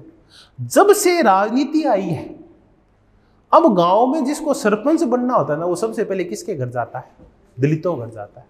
अब इनमें जो छुआछूत के भाव थे ना इन ओबीसी जातियों में, वो सारे भाव क्या हो गए हैं, दूर हो गए। क्योंकि अब इनको क्या चाहिए, उनके वोट चाहिए। अगर वो उनका सरपंच बनेगा तो उनके पास जाना ही पड़ेगा आपको। तो ये चाहती है कि दलितों में कोई सरपंच बने तो कुछ हम कोशिश करें कि हम हमारा बना ले, अपने साथ का दलित बना ले, तो उसके साथ को आपको कोलैबोरेशन करना पड़ता है। तो जो जातियां कभी टिपिकल रूप से एक दूसरे से अलग रहा करती थी और कोई संबंध स्थापित नहीं किया करती थी, अब वो जाति आपस में क्या हो गई है, जुड़ गई है। कैसा पक्ष आया है, सकारात्मक। आप खुद देखें कि जो टिपिकल समाज से आए हैं उसमें से मैं भी आया हूं। ये तो भुगत लिया ना, तब पता चल गया ना क्या होता है जाति। रोटी खाना बहुत बड़ी बात थी, दलितों के साथ बराबर के संबंध स्थापित करना। इस चुनावी राजनीति ने इतने भारी परिवर्तन किए हैं कि पूछिए मत। आपको थोड़ा सा ही अगर पता चल गया, मैं मेरे खुद के गांव की इनको विजय को इनको तो मैं बताता रहता हूं। हमारे गांव में देखिए, गांव में अड्डे तो सारे एक है, शहर भी कम नहीं है और गांव भी कम नहीं है। रूढ़िवादिता तो है, देखो अंबेडकर जी ये तो सही कह के गए थे। और गांव में उस व्यक्ति की और ही ज्यादा इज्जत है जो जातीय रूप से जितना ही ज्यादा कट्टर होता है। कट्टर मतलब जो छुआछूत को ज्यादा मानता हो, ऊंची जाति का हो या फिर थोड़ा लैंडलॉर्ड हो। नहीं भाई तू नीचे बैठेगा, तू मेरे घर पे बर्तन मांजेगा, उनका शोषण करता हो, उनको ज्यादा अच्छा माना जाता है। जो बार बार मंदिर जाता है, ये करता है, वो करता है, बड़ा शुद्ध सा रहता है। कोई मिल जाए तो तू दूर रहना मेरे से। मेरे गांव में ऐसा ही एक परिवार जो बड़ा धार्मिक और शुद्ध रहा करता था, चुनावी राजनीति का चक्कर पड़ा तो दलितों के घर जाना पड़ गया। अब क्यों, वो इस मुद्दे को समझते हैं अच्छी तरह से भी कौन हमारे साथ है, क्या व्यवहार कर रहा है। ये तो भारतीय समाज है जिसमें दलितों ने क्रांति नहीं की, वरना ऐसे शोषण पे क्या हो जाती है क्रांतियां। ये तो धर्म ने रोक रखा है, क्योंकि साथ साथ इन्होंने क्या किया, इनको मंदिरों से जोड़ दिया। बहुत सारे इनके एक देवता पैदा कर दिए, रामदेव जी और ये सारे डाली बाई और ये, तो ये सब किस साइड में कन्वर्ट हो गए, देवताओं की साइड में कन्वर्ट हो गए। इसलिए ये सारे अपने शोषण का मूल कारण किसको मान लेते हैं, अपने पुनर्जन्म को मान लेते हैं। तो इनको ना डाइवर्ट कर दिया थोड़ी चालने चल के, वरना अगर इतना शोषण हो जाए ना तो क्रांतियां हुए बगैर समाज में रहती नहीं है। भी आप एक तो उनका शारीरिक शोषण करो, उनके श्रम का शोषण करो और उनकी गरिमा का शोषण करो और उनका आर्थिक शोषण करो, इससे और शोषण में बचा क्या है? फिर भी वो क्रांति नहीं करते क्योंकि कोई धर्म थोप दिया गया। तो अब ना जैसे चुनाव आए ना, तो अब वो इंतजार ही कर रहे थे कब चुनाव आए, तो उनको तैयार कर दिया। लोग चुनाव बड़े मजेदार होते हैं गाँव में, देखने वाली चीज होती है चुनाव। वो गए, आ जाओ, बिठाया। पहले वो नीचा बैठा करते थे, अब उनको भी बिठाया। वो कहते नहीं, हम कुर्सी नहीं थे, मांचे पर बैठो। अब बराबर बैठे हुए। अब मुंह तो घुना छोटा छोटा हुआ करे कि अगर कुछ भी बोल गए तो वोट नहीं देंगे, और थोड़ा सा ही प्रचार हो गया तो पूरी लोबी एक हो जाएगी। थोड़ी देर बाद रहते ताऊ ने पानी पियाओ और चाह पियाओ मीठी सी का, क्योंकि ताऊ एक तो शुगर है। अब ताऊ ये भी नहीं कह सकता भी मेरे शुगर है मैं फिक्की पीऊंगा, क्योंकि वोट कट जाएंगे।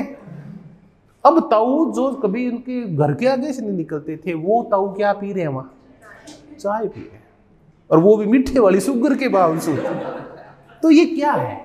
जातियां और चुनाव राजनीतिक बंधनों को क्या करते हैं? ढीला करते हैं। अब उनके समझ में आ गया कि फालतू की छुआछूत, फालतू की जात पात थी जो किसी भी को करनी नहीं चाहिए, हम सब समान है। अब उनके समझ में आ गई कहानी। तो जातियों का कैसा पक्ष? सकारात्मक पक्ष। अब ये कहता है कि जातियों का जो राजनीतिकरण होता है, जातियों में जो गतिशीलता आती है, इसके संबंध में ना तीन वो कंसेप्ट देते हैं, तीन एस्पेक्ट है इनके जातियों के और के संबंध में, कि जातियां ना कैसे आगे कैसे बढ़ती है, जातियों की गतिशीलता कैसे होती है। इस संबंध में उनके तीन कंसेप्ट है।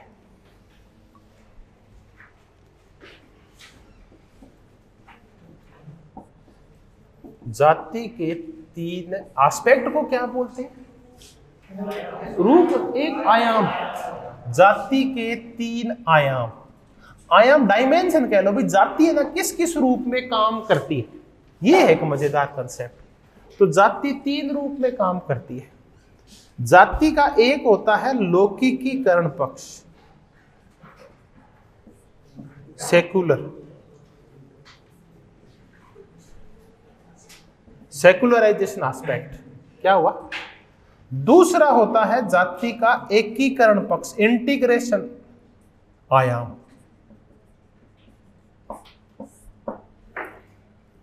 और तीसरा है जाति का कॉन्शियसनेस, चेतना का आयाम। ये तीन नए नए आयाम है जाति के।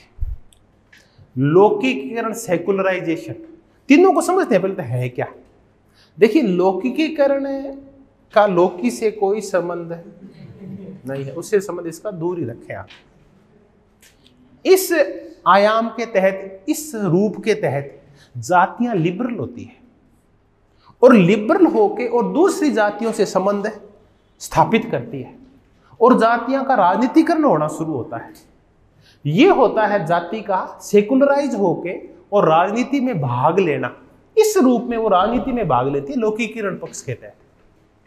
जाति आगे बढ़ती है, शक्ति चाहती है, सत्ता चाहती है, तो क्या करना पड़ेगा? खुद का सेकुलराइजेशन करना पड़ेगा। तो ये है, तो राजनीति की वजह से जातियां सेकुलराइज होती है। तो ये राजनीति और जाति का आपसी संबंध कौन बताता है?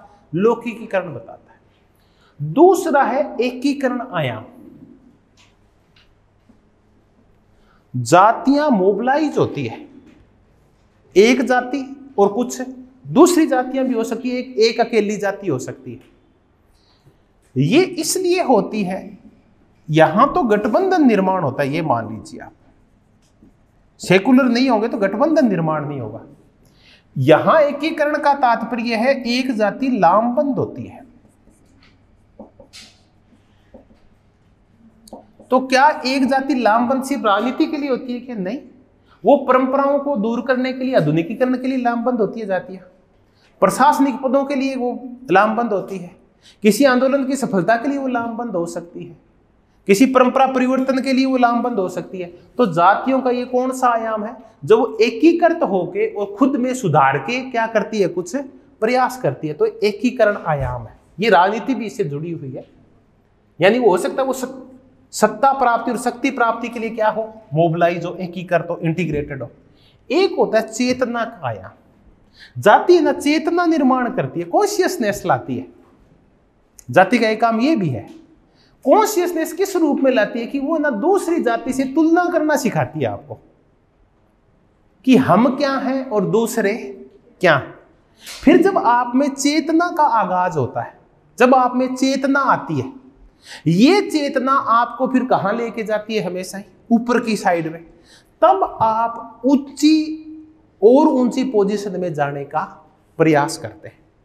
तो चेतना है, ये जाति में आगे बढ़ने का भाव लाती है।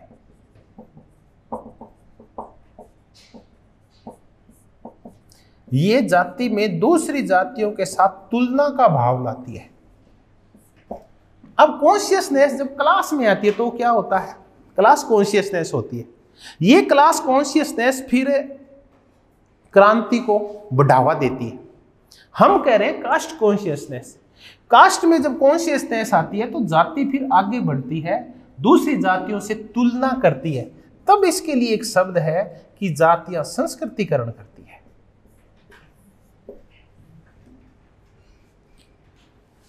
अब हम चर्चा करते हैं कि संस्कृतिकरण क्या होता है जातियों का। ये शब्द दिया हुआ है एम श्रीनिवासन का।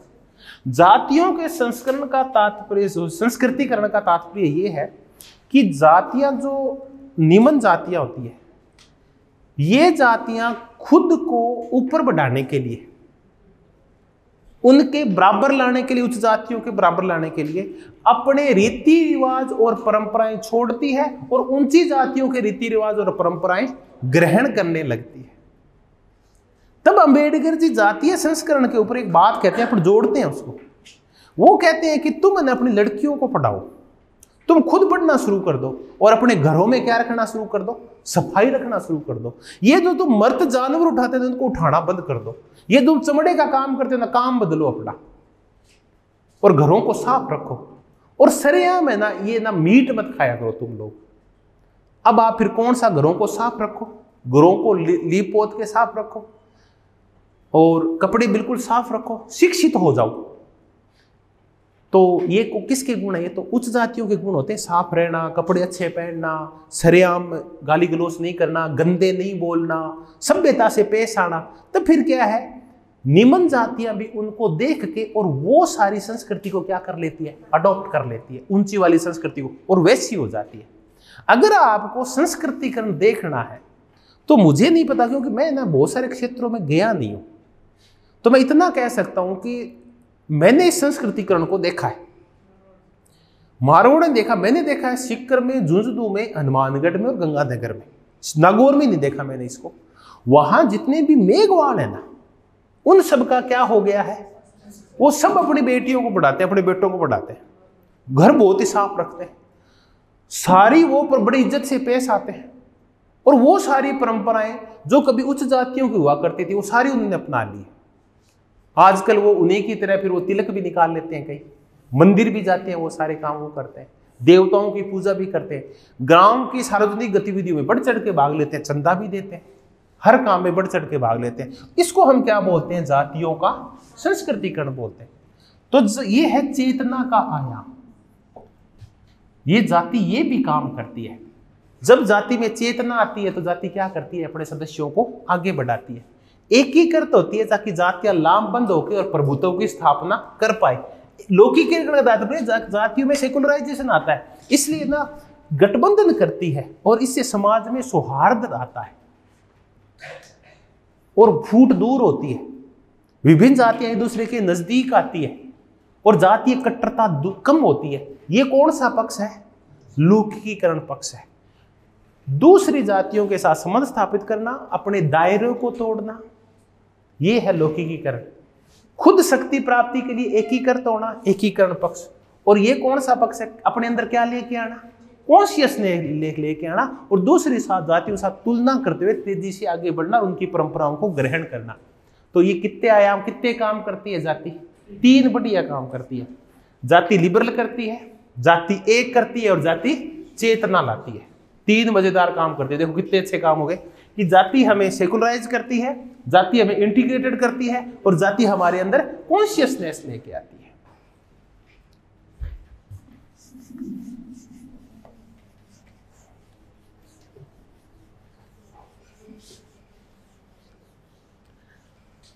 अब कोई भी जाति आगे बढ़ने के लिए क्या क्या कदम उठाती है, ये बड़े मजेदार है कि क्या क्या कदम उठाती है। तो रजनी कोठारी कहता है कि जाति रूप परिवर्तन के लिए, आगे बढ़ने के लिए 4 काम करती है। आगे बढ़ने के लिए पहला काम ये करती है, संस्कृतिकरण करती है। आगे बढ़ने के लिए संस्कृतिकरण। दूसरा काम वो लौकिकीकरण, सेकुलराइजेशन करती है।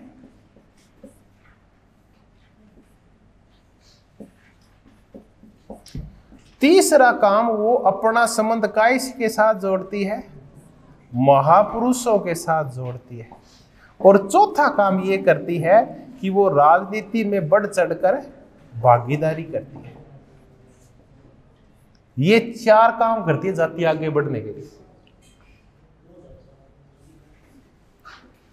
जाति आगे बढ़ने के लिए संस्कृतिकरण करती है, कल्चरलाइजेशन करती है।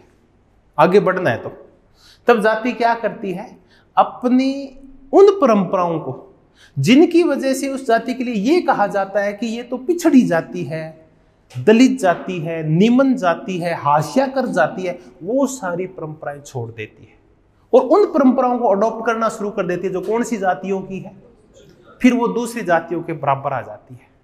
जैसे कि तमिलनाडु के नडार, ये नडार पहले वहां दलित जातियां हुआ करती थी, आज वो ब्राह्मणों के क्या हो गई है, वहां इक्वल हो गई है। ये संस्कृतिकरण है। ये इजावा इसमें केरल के अंदर, ये एलडीएफ के साथ जुड़े हुए हैं।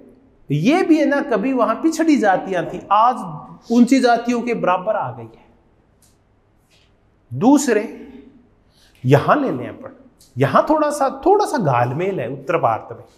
भाई मेघवाड़ों का संस्कृतिकरण समझ में आता है, लेकिन यादवों ने, गुजरों ने, जाटों ने भी अपना क्या किया है, संस्कृतिकरण किया। हुआ क्या कि इनका संस्कृतिकरण पहले हो गया, थोड़ा सा पहला इसलिए हो गया कि इनको जमीन मिल गई थोड़ी सी 60-65 तक आते आते, इसलिए इनके संस्कृतिकरण को अपन देख नहीं पाते।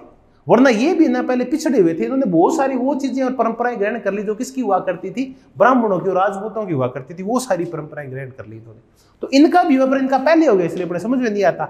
ऐसे लगता है ये तो ऐसी थी, ऐसी नहीं थी। ये हुई है 60 के बाद, जब लैंड रिफॉर्म्स आए ना, इनको जमीनों पर अधिकार दिया गया और ये कहा गया जमीनें तुम्हारी, उसके बाद इनकी स्थिति में सुधार हुआ। रूप परिवर्तन और आगे बढ़ने के लिए दूसरा काम जाति क्या करती है, खुद को सेकुलर करती है, अपनी कट्टरता को क्या करती है, दूर करती है। जो जाति अपना लौकिकीकरण कर लेती है वो जाति आगे बहुत बढ़ती है, और जो जाति जितनी कट्टर होती है ना, वो जाति उतनी क्या होती जाती है, पिछड़ती जाती है। अब हुआ क्या है, राजस्थान में जैसे जैसे राजनीति आगे बढ़ रही है, जाट एक बहुत बड़ी गलती कर रहे हैं, वो कट्टर होते जाते हैं। इस कट्टरता की वजह से वो बाकी जातियां क्या हो जाएगी, उनसे दूर हो जाएगी।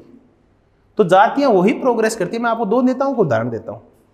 बेरू सिंह भी राजपूत था, और ये लोकेंद्र सिंह कालवी और देवी सिंह भाटी भी क्या है, राजपूत है। एक व्यक्ति निर्विवाद नेता हुआ करता था सब जातियों का, भैरव सिंह, क्योंकि उसने अपने आप का, मैं तो एक व्यक्ति की चर्चा कर रहा हूं, मैं ऐसी जाति की भी चर्चा कर सकता हूं, उसने अपने आप का क्या कर लिया था, लौकिकीकरण कर लिया था। तो जो जातियां जितनी ज्यादा सेकुलर हो जाती है, वो जातियां उतनी ही ज्यादा सत्ता में आगे बढ़ती है। मुलायम सिंह ने सेकुलर कर लिया यादव जाति का, सेकुलराइज कर दिया लालू प्रसाद ने यादवों का। परिणाम क्या निकला कि वहां भांति भांति के दूसरी जातियों के साथ उनके गठजोड़ हो गए और उन्होंने क्या प्राप्त कर ली, सत्ता प्राप्त कर ली। तो ये सेकुलराइज होना ज्यादा जरूरी होता है, कट्टरता दूर करके अन्य जातियों से संबंध स्थापित करना।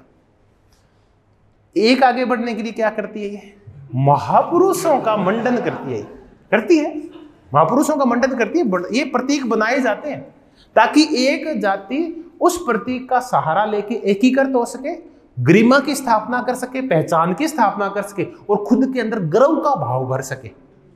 इस गर्व का भाव भरने के लिए वो किसका सहारा लेती है? महापुरुषों का। ये जो हम कहते हैं ना कि तेजा जी तो मारो है, रामदेव जी मारो है, ठीक है, जाम्बो जी मारो है, फिर हम कहते हैं अंबेडकर हमारा है, पटेल हमारा है। ये सब जो कहने का तात्पर्य ये है कि इन महापुरुषों का सहारा लेके और जातियां दूसरी जातियों के क्या आती है? बराबर आती है। जब राजपूत ये कहते हैं कि ये हमारा है, रामचंद्र ये सूर्यवंशी है, तो यादव खट से खड़े हो जाते कि हमारे पास भी एक महापुरुष है, कौन सा? श्री कृष्ण। तब फिर है ना दलित भी अपना एक चेहरा गढ़ते हैं। किसको गढ़ा? अंबेडकर जी थे ही, इन्होंने पेरियार को गढ़ा, गढ़ा क्या है ही वो। फिर है ना ये देवता भी गढ़ते हैं। तो अब कौन से देवता को गढ़ रखा है? रामदेव जी को गढ़ रखा है, डालीबाई को इनको गढ़ रखा है। तो ये ना अपने महापुरुष और अपने देवता खड़े करते हैं ताकि अपने स्वतंत्र वजूद को दूसरी जातियों को दिखा सके कि महापुरुष सिर्फ तुम्हारे पास नहीं है, किसके पास है। ये भी फायदा ये चीजें फायदा देती है हमेशा ही। क्यों फिर बार बार है ना काशीराम को याद किया जाता है, क्यों बार बार अंबेडकर को याद किया जाता है? ताकि याद करके और इन जातियों के अंदर चेतना लाई जा सके, इनको भी बताया जा सके हमारे भी महापुरुष हैं। तो वो जाति है ना चेतन होती है, इससे उनके अंदर है ना वो उसका भाव आता है, सकारात्मक भाव पैदा होता है, आगे बढ़ने का भाव। फिर वो अपने आप को ना दमित नहीं समझती, फिर वो हाँ उनके अंदर एनलाइटमेंट हो जाता है। चलो जो भी कहते हैं, राजनीति में क्या करती है आगे बढ़ने के लिए? ये भागीदारी करती है। तो जिस जाति की राजनीति में भागीदारी बढ़ने लगती है, स्वाभाविक है कि वो जाति अपने आप ही क्या हो जाती है? आगे बढ़ जाती है। अब एसटी में भील भी है और मीणा भी है, ग्रासिया भी है और सहरिया भी है और बंजारे भी है। लेकिन कौन सी जाति है जो आगे बढ़ गई राजनीति का प्रयोग करके? मीणा बढ़ गए। तो एक ये लेते हैं राजनीति का सहारा, दूसरा मीन महाराज का सहारा, तीसरा दूसरी जातियों के साथ संबंध स्थापित कर लेना, और चौथा अपना क्या कर लेना? संस्कृतिकरण। मीणाओं ने जितना अपना संस्कृतिकरण किया है, रेडिकल वो कोई नहीं कर पाया आज तक। अरे ये तो आइए तो यहां बनते हैं, राजनीति में भागीदारी करके बनते हैं। ये भी अपना उन्होंने बोध किया, संस्कृतिकरण भी। सारे वो परंपराएं अपना ली है जो कौन सी जातियों की है? उच्च जातियों की। वही अच्छे सफाई से रहना, प्रेम से बोलना, सबसे संबंध स्थापित करना, आए गए की इज्जत करना, ठीक है, ये सारा कुछ उन्होंने स्वीकार कर लिया है। तो जाति के कितने तरीके से जाति आगे बढ़ती है? 4 तरीके से आगे बढ़ती है। अब हम ये चर्चा करते हैं कि जाति जो राजनीति में भागीदारी होती है वो आगे कैसे बढ़ती है? जाति का राजनीति में क्या करना? प्रोग्रेस करना। अब ये देखते हैं। तो ये ना ऐसी चीजें आएगी, 3-3, 4-4 इनको याद रखना। शरण,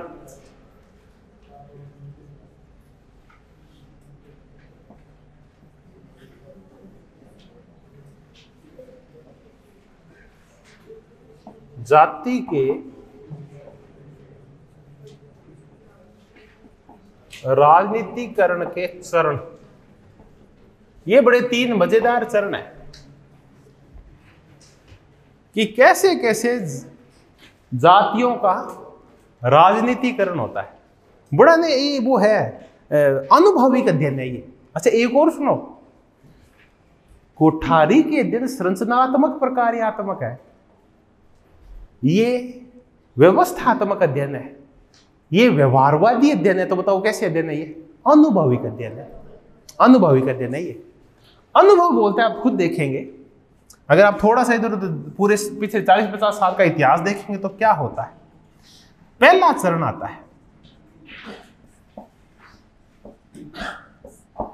पहले चरण में शक्ति व सत्ता प्राप्ति, इसका छोटा नाम नहीं दे सकते, या छोटा दे देंगे लास्ट में, के लिए उच्च जातियों में प्रतिस्पर्धा।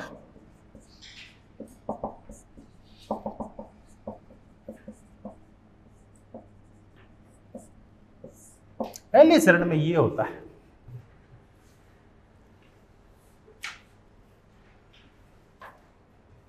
राजस्थान में करेंगे तो जाट और राजपूत आपस में क्या करेंगे, प्रतिस्पर्धा। पहले चरण में यही हुआ। देश आजाद हुआ उसके जस्ट बाद यही हुआ कि ऊंची जातियों ने आपस में सत्ता प्राप्ति के लिए, मुख्यमंत्री बनने के लिए, ज्यादा से ज्यादा एमएलए जिताने के लिए दोनों में कंपटीशन शुरू हुआ। पहले चरण में ये होता है। बाकी जातियों का यहां कोई नाम लेवा नहीं होता। राजनीति सिर्फ किसके पक्ष में रहती है, दो जातियों में, तीन बड़ी जातियों के मध्य घूमती रहती है। बिहार में वो भूमिहार, कायस्थ और राजपूतों के बीच में घूमती थी। यूपी में वो कुछ ब्राह्मणों में, कायस्थों में, इनके मध्य घूमती थी। और मध्य प्रदेश में पटेलों के, सॉरी, इसमें मराठाओं के और ब्राह्मणों के बीच में घूमती थी। गुजरात में पटेलों के और क्षत्रियों के, ब्राह्मणों के बीच में घूमती थी। अन्य जातियों का कोई वजूद नहीं था। तो पहले चरण में ये होता है। फिर आता है दूसरा चरण।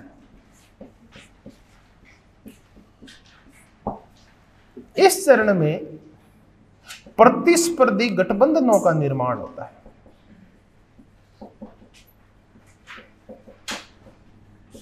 बिल्कुल सिंपल सा चरण है, प्रतिस्पर्धी गठबंधनों का निर्माण। इस निर्माण के तहत चूंकि कोई एक जाति जीत नहीं पाती, उच्च जातियां क्या करती है, दूसरी जातियों के साथ गठबंधन स्थापित करती है। उदाहरण से समझे वे, फिर राजपूत और जाट ये प्रयास करेंगे कि किसके साथ स्थापित संबंध कर ले, या तो यादवों को ले ले अपने साथ, गुर्जरों को ले ले, मीणा साथ ले ले, मेघवाल को साथ ले ले, चारण को साथ ले ले, इन सब को साथ लेते हैं। ब्राह्मण को, चल ब्राह्मण को तो एक बार छोड़ देते हैं, इनको साथ लेने की कोशिश करते हैं। अब ये कौन सा है, प्रतिस्पर्धी। लेकिन ये गठबंधन निर्माण कौन करती है, पहले चरण में दूसरों को कुछ नहीं पूछती, वो दो ही जातियां आपस में लड़ती है, बाकी देखते रहते हैं। दूसरे चरण में वो क्या करती है, प्रतिस्पर्धी गठबंधन बनाती है। दोनों जातियां, कोई राजपूत भी कोशिश करता है यादव गुर्जर मीणा मेरे साथ आ जाए, और जाट भी कोशिश करते हैं यादव गुर्जर मीणा मेघवाल मेरे साथ आ जाए, ये प्रयास करते हैं। तो ये प्रतिस्पर्धी किसका निर्माण करते हैं, गठबंधनों का निर्माण करती उच्च जातियां ही है, बाकी जातियां तो देखती रहती है। फिर आता है कौन सा चरण, तीसरा चरण। तीसरे चरण में व्यापकता आ जाती है फिर, और बाकी जातियों में भी क्या आ जाती है, चेतना आ जाती है। और अब होता है नेतृत्व का और प्रतिनिधित्व का विस्तार।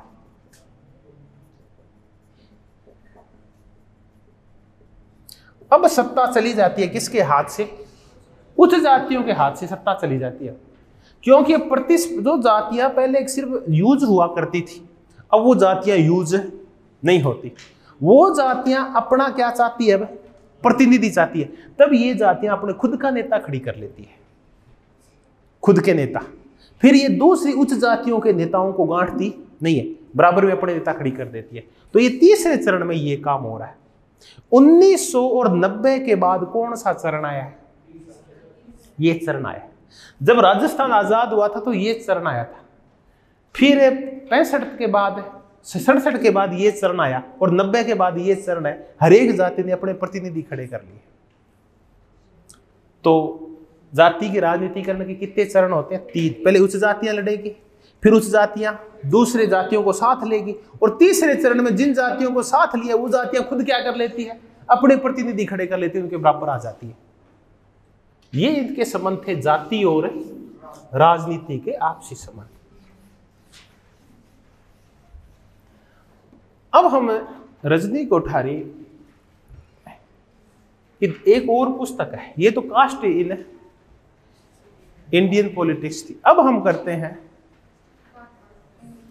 Indian politics in India.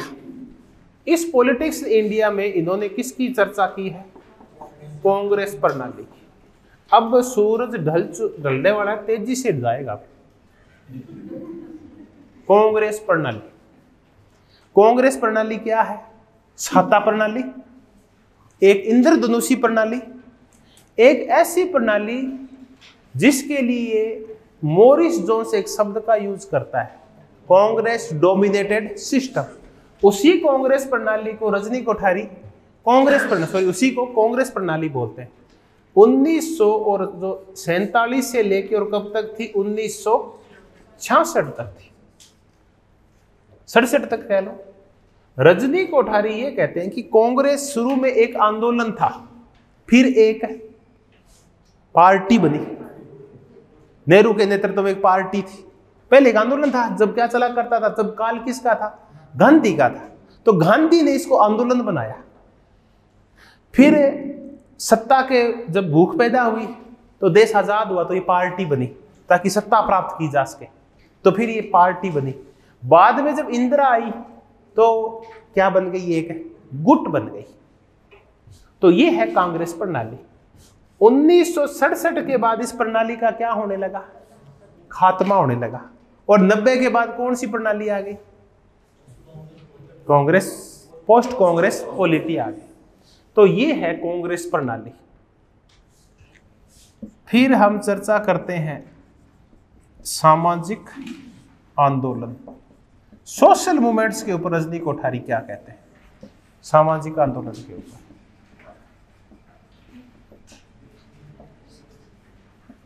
पहले तो हम देखेंगे सोशल मूवमेंट्स हैं कौन से। इनका एक शब्द बहुत ही फेमस है सोशल मूवमेंट्स के बारे में कि ये गैर राजनीतिक गैर दलीय राजनीतिक संरचना। इस शब्द को याद रखना, गैर दलीय राजनीतिक संरचना। इसकी कुछ विशिष्ट शब्दावली है। देखिए, जब हम कांग्रेस प्रणाली की चर्चा करते हैं ना, तब दो शब्दावलियां बड़ी मजेदार है रजनी कोठारी की। एक तो है पार्टी ऑफ कंसेंस। कंसेंस बोलते हैं सहमति, सहमति वाली पार्टी, सहमति की पार्टी। और दूसरा है पार्टी जो प्रेशर। ये बड़े मजेदार शब्दावली, पार्टी जो प्रेशर। इन दोनों शब्दों में आप कांग्रेशनल सिस्टम को ढूंढ सकते हैं। क्या है कांग्रेशनल सिस्टम? ये है पार्टी ऑफ कंसेंस। हरेक मुद्दा, हरेक मत, हरेक विचारधारा, हरेक वर्ग, हर जाति यहां आके आपस में क्या कर लेती है? सहमतियां कर लेती है, छाते के नीचे आ जाती है, धर्मशाला में आ जाती है, इंद्रधनुष बना लेती है। Parties of pressure. एक ही दल में खींचतान चलती रहती है। विभिन्न गुट हैं, वो आपस में एक दूसरे को संतुलित करते रहते हैं। इसी में पूंजीपतियों का गुट है, उसी में मजदूरों का गुट है, उसी में किसानों का गुट है, उसी में सामंतों का गुट है। अब यही सामंत थे राजस्थान के जो कांग्रेस पार्टी से चुनाव लड़ा करते थे, और यही किसानों के समूह थे जो किससे चुनाव लड़ा करते थे? कांग्रेस से। और दोनों आपस में संतुलित हो जाया करते थे। तो ये पार्टी जो प्रेशर है, बाहर से कुछ नहीं होता, बल्कि विरोध कहां चलता है? पार्टी के अंदर ही चलता है। और तो हिम्मत ही नहीं है कि इसका विरोध कर सके। तो ये दो चीज आती है कांग्रेस सिस्टम में, congressional system, party of consensus और parties of pressure. Party of pressures, parties of pressures, it means एक दल के अंदर विभिन्न गुट आपस में क्या बनाते रहते हैं? दबाव बनाते रहते हैं। बाहर से कोई दबाव नहीं डालता, बल्कि गुट क्या झगड़ते हैं? अंदर ही झगड़ते हैं। उसके अंदर बाहरी विरोधी दल नहीं होते, अंदर ही विरोधी दल पाए जाते हैं, इसके विरोधी पक्ष पाए जाते हैं, विरोधी गुट पाए जाते हैं। यह है पार्टीज ऑफ प्रेशर। ये सामाजिक आंदोलन गैर दलीय राजनीतिक संरचना है। तब रजनी कोठारी की कुछ कोटेशंस है। एक कोटेशन में तो रजनी कोठारी जी का ये कहना है कि वर्तमान में जो दलीय व्यवस्थाएं हैं, ये ना मांगों की पूर्ति नहीं कर पा रही है लोगों की। ये भ्रष्टाचार है ना, इस वजह से और राजनीतिक दलों की एक क्षमता की वजह से लोग परेशान हो गए हैं। तब लोगों को सिर्फ आशा की किरण कहाँ नजर आ रही है? सामाजिक आंदोलनों में। ये वही आंदोलन है जिनको वो गैर दलीय राजनीतिक संरचना बोलते हैं। ये वही है जो कौन से आंदोलन होंगे? तृणमूल आंदोलन होंगे, जो नीचे के हर एक व्यक्ति अब अपनी मांगों की पूर्ति के लिए राजनीतिक दलों की तरफ नहीं देखता। राजनीतिक दल तो भ्रष्ट हो चुके हैं, सत्ता में आकुंठ डूब चुके हैं। अब तो वो किसकी तरफ देखता है? ये सोशल मूवमेंट्स। कौन से सोशल? नारीवादी आंदोलन, शांतिवादी आंदोलन, पर्यावरणीय आंदोलन, ये आंदोलन है, दलितों के आंदोलन। तो ये है तृणमूल आंदोलन और ये है गैर दलीय राजनीतिक संरचना।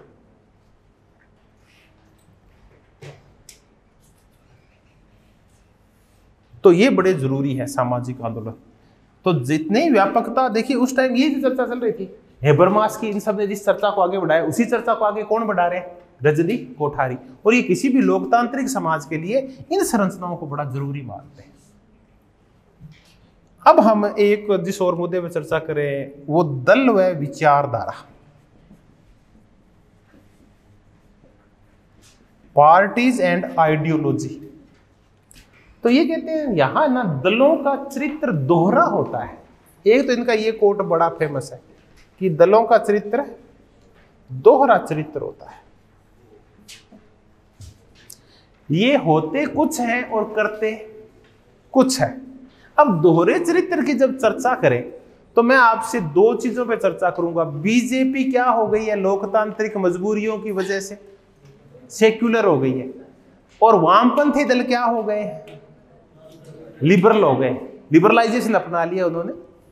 तो फिर ये चर्चा करते हैं कि बीजेपी है वो सेक्युलर हो गई है और जो वामपंथी है, लेफ्टिस्ट है, वो लिबरलाइज हो गए।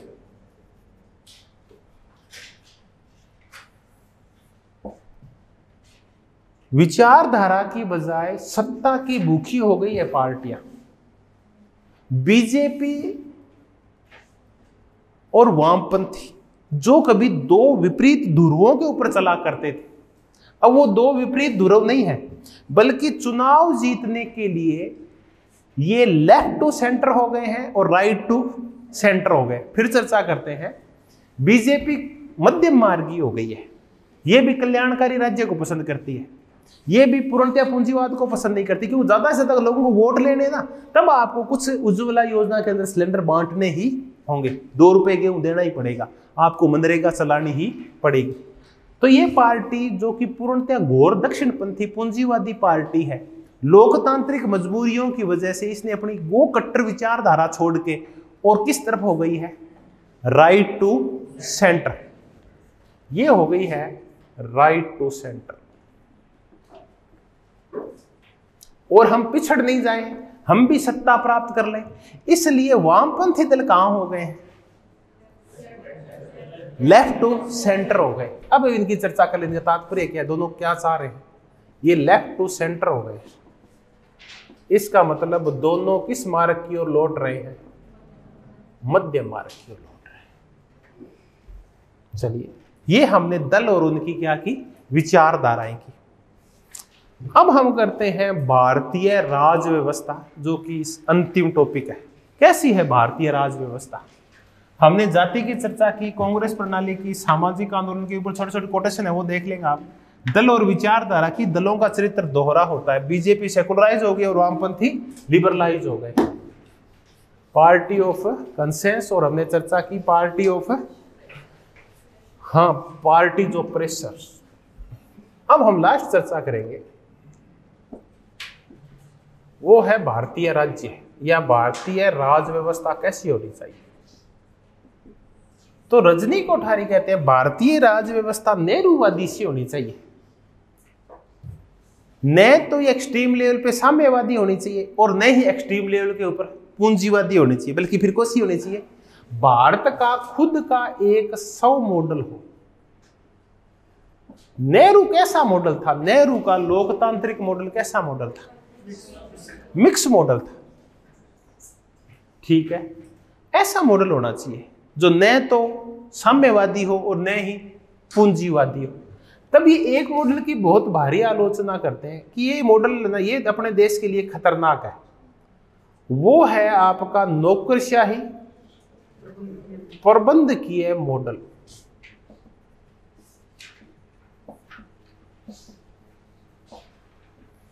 नौकरशाही मॉडल और प्रबंधकीय मॉडल, देखिए किसी भी साम्यवादी देश में धीरे धीरे क्या हावी हो जाती है? नौकरशाही हावी, और एक न्यू क्लास तैयार हो जाती है नौकरशाहों। और लोकतांत्रिक देशों में एमएनसीज और बड़े लोग और उद्योगपति हावी हो जाते हैं। तो कौन सा मॉडल? प्रबंधकीय मॉडल, नौकरशाही प्रबंधकीय मॉडल।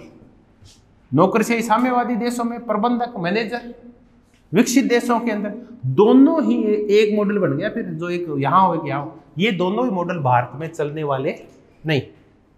तो फिर भारत में कौन से मॉडल चलेंगे? तब वो रजनी कोठारी के लिए ये बोलता है प्रताप भानु मेहता कि गांधीवादी सामाजिक संरचना वाले मॉडल चलेंगे। प्रताप भानु मेहता,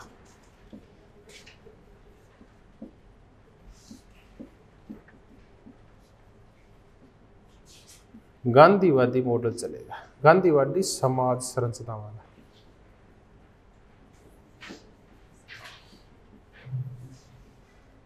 चलिए जी, तो ऐसी होगी भारत की राज व्यवस्था। अब ये एक बड़ी जोरदार बात कहते हैं कि जो थर्ड वर्ल्ड के देश है ना, ये बड़े अजीब देश है। थर्ड वर्ल्ड के देश ये क्या करते हैं, ये विश्व के नक्शे के ऊपर अपना स्थान प्राप्त करने के लिए, अपना एक बड़ा वजूद बनाने के लिए, शक्ति राजनीति करने के लिए, अंतर्राष्ट्रीय परिदृश्य में एक बड़ा खिलाड़ी बनने के लिए हथियारों पे पैसा खर्च करते हैं, हथियारों पर, ताकि बड़ा नाम हो हमारा वैश्विक राजनीति में। तो रजनी कोठारी कहता है कि यहां करोड़ों लोग भूखे मर रहे, उनकी तरफ नहीं देख रहे। जो पैसा सामाजिक कल्याण पे खर्च करना चाहिए था, उस पैसे को कहां खर्च कर रहे हैं? हथियारों के ऊपर। तो थर्ड वर्ल्ड के देश अगर ढंग से बैठ जाए, आपस में बात कर लें और ये शक्ति की होड़ खत्म कर दें, तो वही पैसा जो हथियारों पे खर्च किया जा रहा है, वो किस पे खर्च किया जाएगा? नागरिक के कल्याण पे। ये इतने मूर्ख देश है कि ये पहचान ही नहीं पाते कि जरूरी क्या है। भारत और पाकिस्तान में हम भी तो मूर्ख हैं। हमें भी ना, जब वो एक रफाल आया बाहर से, यार शर्म आनी चाहिए, तिलक निकाल रहे हैं यार उसका। यार बनाया है क्या अपने? है पैसा दे के खरीदा है, तो आपकी ऐसी कौन सी विशेष क्वालिटी है कि जिसके तहत आप रफाल पे तिलक लगा रहे हो और माहौल बना रहे हो? यार पैसा दे के कोई ले आओ ना उसको।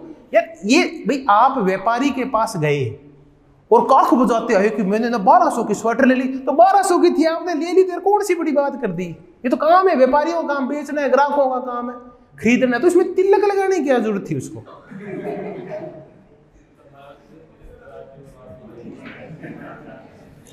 ठीक है, हथियार आते हैं, साइड में लगा के खड़ा कर दो, जरूरत होगी चला लेंगे। माहौल बढ़ा रहे हैं और कोई उसके तो आगे वो दे रहा है नारियल देते हैं यार, मूर्खताओं की है, और तौड़ी बजा रहे और दोस्तों उस दिन बहुत सारे जो महान उसके पुरुष के शिष्य है, वो प्रफुल्लित है, मुंह लाल हो रखा है, भाई रफाल आ गया है। अरे यार तू ते नौकरी की देखनी, गोली मार रफाल को यार, तो बाय है कि तेरे कने रफाल है तो सिर में ले जाए रफाल को। अपने क्या काम आएगा? अपने आएगी वो योजनाएं जो अपना कल्याण करती है, जो हमें रोजगार देती है, हमारी गरीबी दूर करती है, वो अपने लिए खुशी देती है। रफाल तो ठीक है, लड़ाई में काम आएगा, ले आए, ठीक है, साइड में कर देंगे, लेकिन उसकी पूजा करने की जरूरत नहीं है, माहौल बनाने की जरूरत है। तो ये कह रहे हैं, मैं नहीं कह रहा, रजनी कोठारी जी कह रहे हैं सारी बातें, वो मेरे मुंह से बोलते हैं ना कई बार है? अच्छा, अब देखो एक और मजेदार काम कह रहे हैं कि ये जो भी इस देश के इलीट्स वर्ग है, जो सत्ताधीश है और जो नौकरशाह, कौन कौन से? ये जो इलीट्स है, जो सत्ताधीश है, ये कह क्या रहे हैं कि ये जनता की जो गतिशीलता है, जनता के जो सामाजिक आंदोलन है, जनता की जो डिमांड्स है, लोगों की मांग, लोगों के आंदोलन, लोगों की सक्रियता, लोगों की भागीदारी, लोगों की लामबंदी, ये सारे के सारी दिक्कत पैदा कर रही है किसके संचालन में? सरकार के संचालन में दिक्कत पैदा करती है। बढ़ती हुई दलितों की, किसान जातियों की गतिशीलता, इनकी बढ़ती हुई लामबंदी, इनकी बढ़ती हुई मांगे, प्रतिनिधित्व को लेके, आर्थिक संसाधनों को लेके, अच्छे जीवन स्तर को लेके, शिक्षा और रोजगार को लेते हुए जो भांति भांति की मांगे खड़ी हो रही है ना, ये दिक्कत पैदा कर रही है किसके? शासन संचालन ढंग से नहीं हो रहा। तो रजनी कोठारी कह रहा है इसकी तो आपको चिंता है कि आपकी जनता आपसे मांग कर रही है, उससे तो दिक्कत हो रही है, उससे आप कह रहे हो राज्य कमजोर हो रहा है, राज्य की शक्ति कम हो रही है, उससे राज्य की शासन व्यवस्था बिगड़ रही है, राज्य की संप्रभुता पे चोट पहुंच रही है, लोग बड़े हो रहे हो, संप्रभुता छोटी हो रही है, राष्ट्रवाद कमजोर हो रहा है इससे। दूसरी तरफ ये WTO, ये MNCs और ये LPG की नीतियां, ये जो राष्ट्र इसका क्षरण कर रही है किस चीज का, संप्रभुता का, ये आपको दिखाई नहीं दे रहा। तो देश की जनता जो मांग रही है वो तो आपको बुरी लग रही है कि ये ना इससे राज्य कमजोर हो रहा है, और WTO की वजह से और LPG की वजह से जो राज्य कमजोर हुआ उसकी कोई चर्चा ही नहीं करता, जबकि चर्चा तो उस पर होनी चाहिए थी जिसकी वजह से राज्य कमजोर हुआ है। तो ये कुछ बड़ी फेमस कोटेशन है इसकी। एक तो WTO को इनको लेके, दूसरा थर्ड वर्ल्ड के देशों में हथियार खर्चे की जिनकी एक टेंडेंसी है उसके ऊपर लेके, और नौकरशाही प्रबंध किए मॉडल का ये क्या करते हैं, विरोध करते हैं। नेहरूवादी मॉडल के, गांधीवादी मॉडल, इन मॉडलों को ये पसंद करते हैं। तो हमने चर्चा की, कौन सी कमेंट्री की हमने, रजनी कोठारी। तो कल हम मिलेंगे तो सारी कमेंट्रीज कंप्लीट हो जाएगी। तो एक नए जोश के साथ फिर मिलेंगे। आप बिल्कुल भी अपने तैयारी को विराम मत दें। आप, मेरा हम्बल रिक्वेस्ट आपसे, सिर्फ 48 घंटे बचे, 10 घंटे कम हो गए, 4 घंटे तो मैंने ही कम कर दिया आपसे। चलिए, बहुत बहुत धन्यवाद। आप जो ऑनलाइन है उनका भी पुनः बहुत बहुत धन्यवाद।